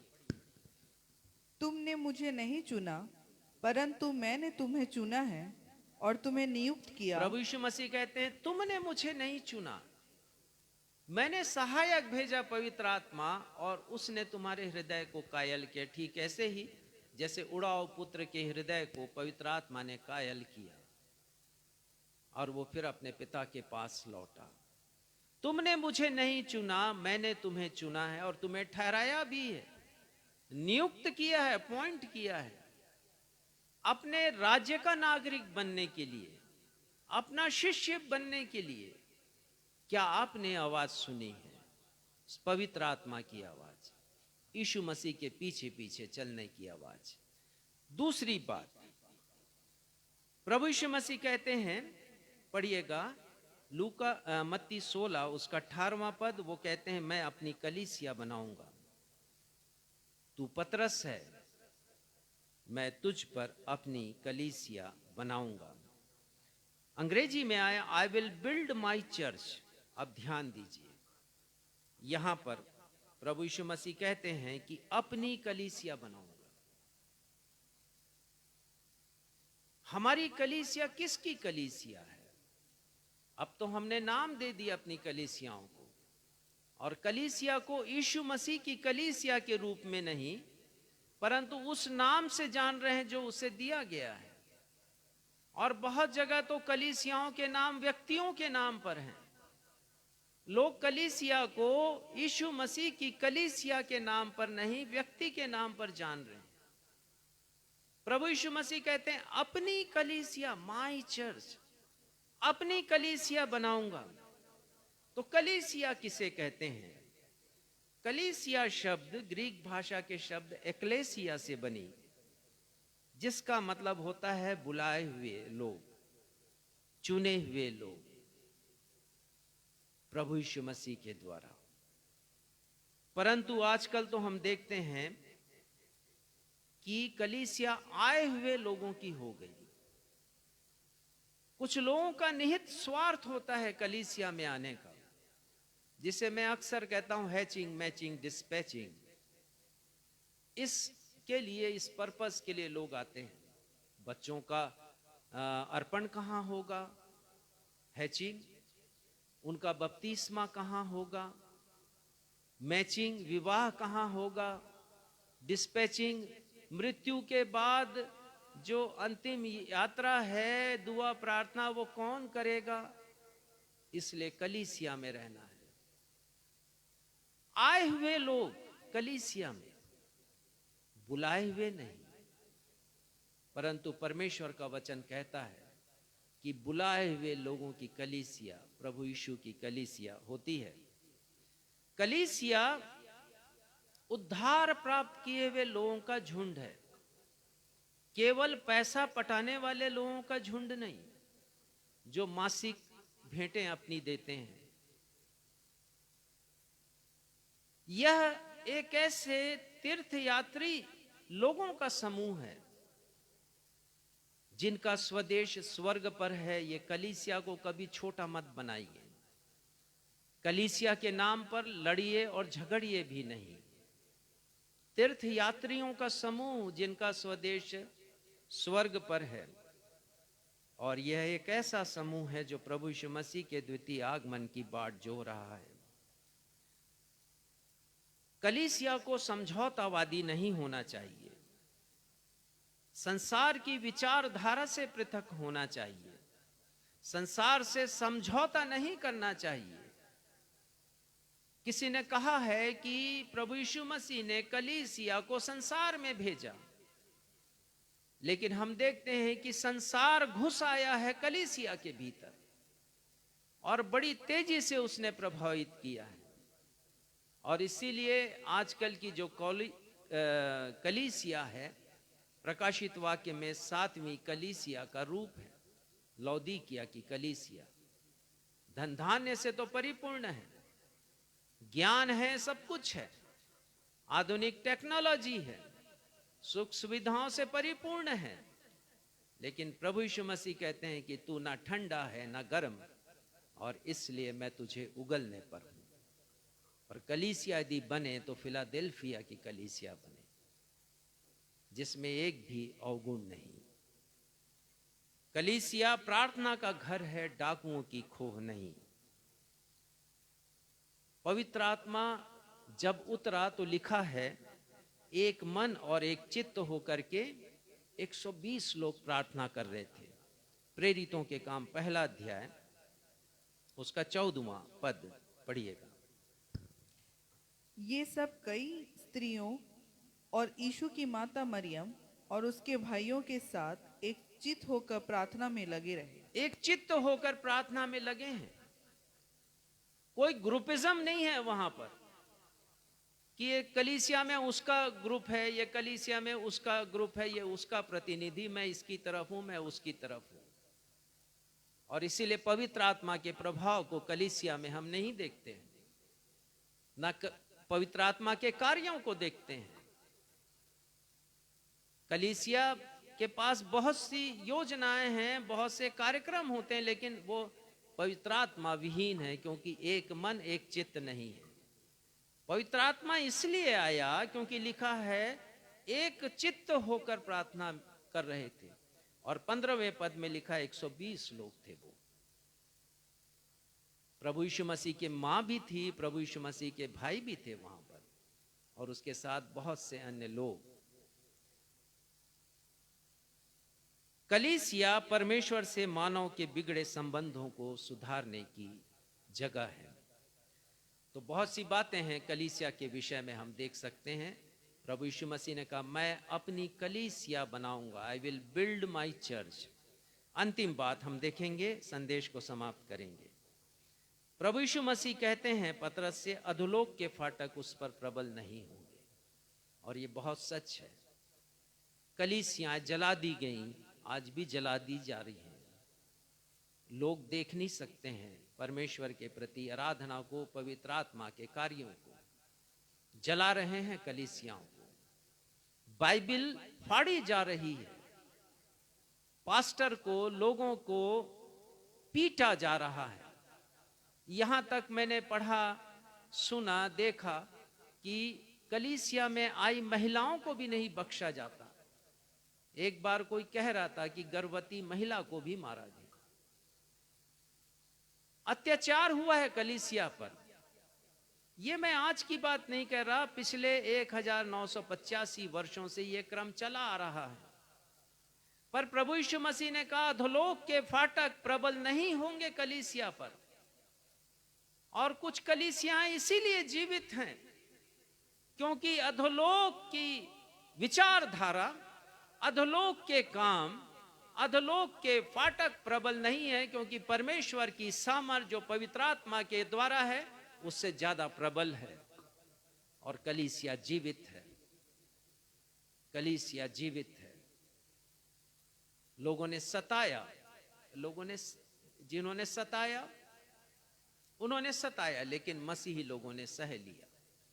एक पैशन है, और ये पैशन इसलिए है क्योंकि पवित्र आत्मा का प्रभाव है लोगों की जिंदगी के ऊपर। दुख सहने के बाद भी स्थिर है। मेरे पास समय नहीं कि मैं बहुत सी गवाही बता सकूं आपको जो लोगों ने सही, पर उसका सार ये है कि कलीसिया जीवित है। परमेश्वर के वचन में हम इस बात को देखते हैं। तो ये प्रतिज्ञा प्रभु यीशु मसीह की, कलीसिया कभी समाप्त नहीं होगी। वो कलीसिया, फिलाडेल्फिया की कलीसिया, वो कलीसिया जो प्रभु यीशु मसीह की खटखटाहट को सुनती है और कहती कि आइए प्रभु मेरे हृदय में आइए। प्रभु यीशु मसीह कहते हैं, द्वार पर खड़ा खटखटाता हूं, यदि कोई मेरा शब्द सुन ले। हर कोई नहीं सुन रहा है प्रभु यीशु मसीह के शब्द को, उनकी पुकार को, उनकी आवाज को। और जब सुनेंगे तो प्रभु यीशु मसीह आएंगे और वो कहते हैं कि मैं उसके साथ भोजन करूंगा और वो मेरे साथ भोजन करेगा।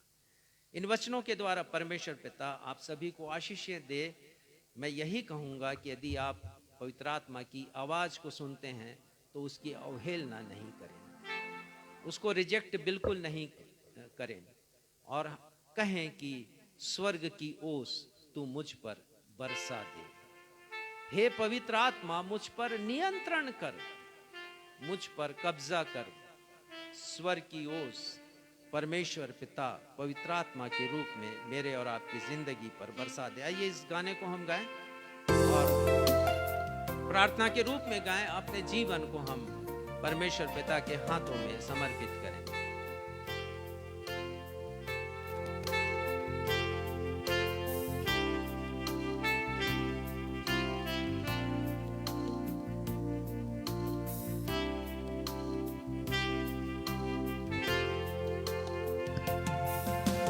स्वर्ग की ओस तू मेरी आत्मा पर बरसने दे। स्वर्ग की ओस तू मुझ पर बरसा दे। हे पवित्र आत्मा मुझ पर कब्जा कर। स्वर्ग की ओस तू मुझ पर बरसा दे। स्वर्ग की ओस तू मुझ पर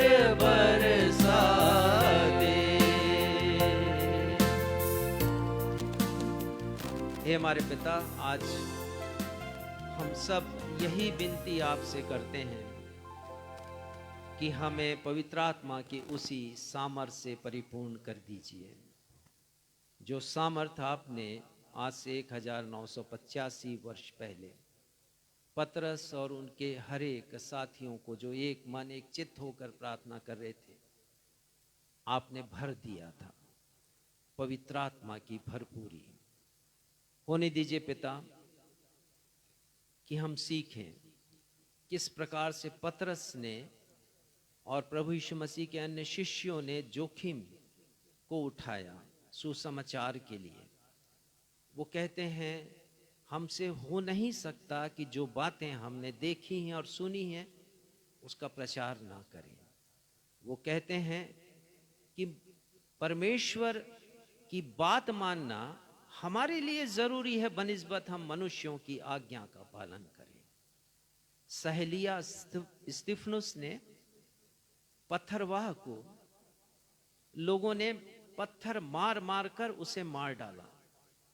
याकूब का सिर कलम कर दिया गया। पिता पढ़ते हैं पतरस को 7-7 पहरों के बंदी गृह में डाल दिया गया, लेकिन कलीसिया झुकी नहीं, कलीसिया मुड़ी नहीं अपने सिद्धांत से। लौ लगाकर कलीसिया प्रार्थना कर रही। हमारी कलीसिया को ऐसा बना दीजिए प्रभु। हमारी कलीसिया में एक अभिलाषा हो, एक पैशन हो हृदय में, एक चाहत हो।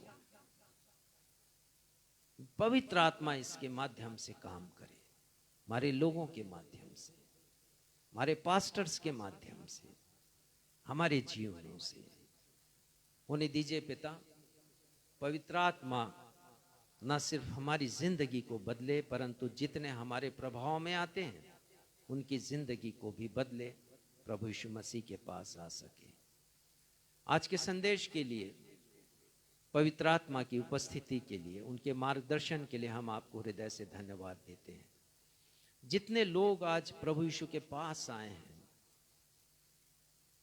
जिनकी आत्मा को पवित्र आत्मा ने कायल किया है, उनकी आत्मा को ग्रहण कीजिए और होने दीजिए कि पवित्र आत्मा का फल उनके जीवन से दिखाई दे। प्रेम, आनंद, मेल, धीरज, कृपा, भलाई, विश्वास, नम्रता, संयम, व्यवहार, आचरण बदल जाए, जीवन परिवर्तित हो जाए, विचारधारा में परिवर्तन आ जाए, ऐसा वर दीजिए पिता। बड़े धन्यवाद के शब्दों के साथ कि आज के दिन कलीसिया की स्थापना हुई, आज के दिन आपने पवित्र आत्मा को भेजा हमारे लिए। पिता, हम धन्यवाद देते हुए अपनी इस प्रार्थना को अपने उद्धारकर्ता प्रभु यीशु मसीह के नाम से मांगते, सुनिए और ग्रहण कीजिए। हम सब कहें आमीन। आशीष ग्रहण करें। अब हमारे अद्वैत पिता परमेश्वर का प्रेम, हमारे उद्धारकर्ता प्रभु यीशु मसीह का अनुग्रह और शांतिदायक पवित्र आत्मा की सहभागिता हम में से हर एक के साथ अब से लेकर हमारे उद्धारकर्ता प्रभु यीशु मसीह के दूसरे आगमन तक हमेशा होती रहे। हम सब कहें आमीन। जय मसीह।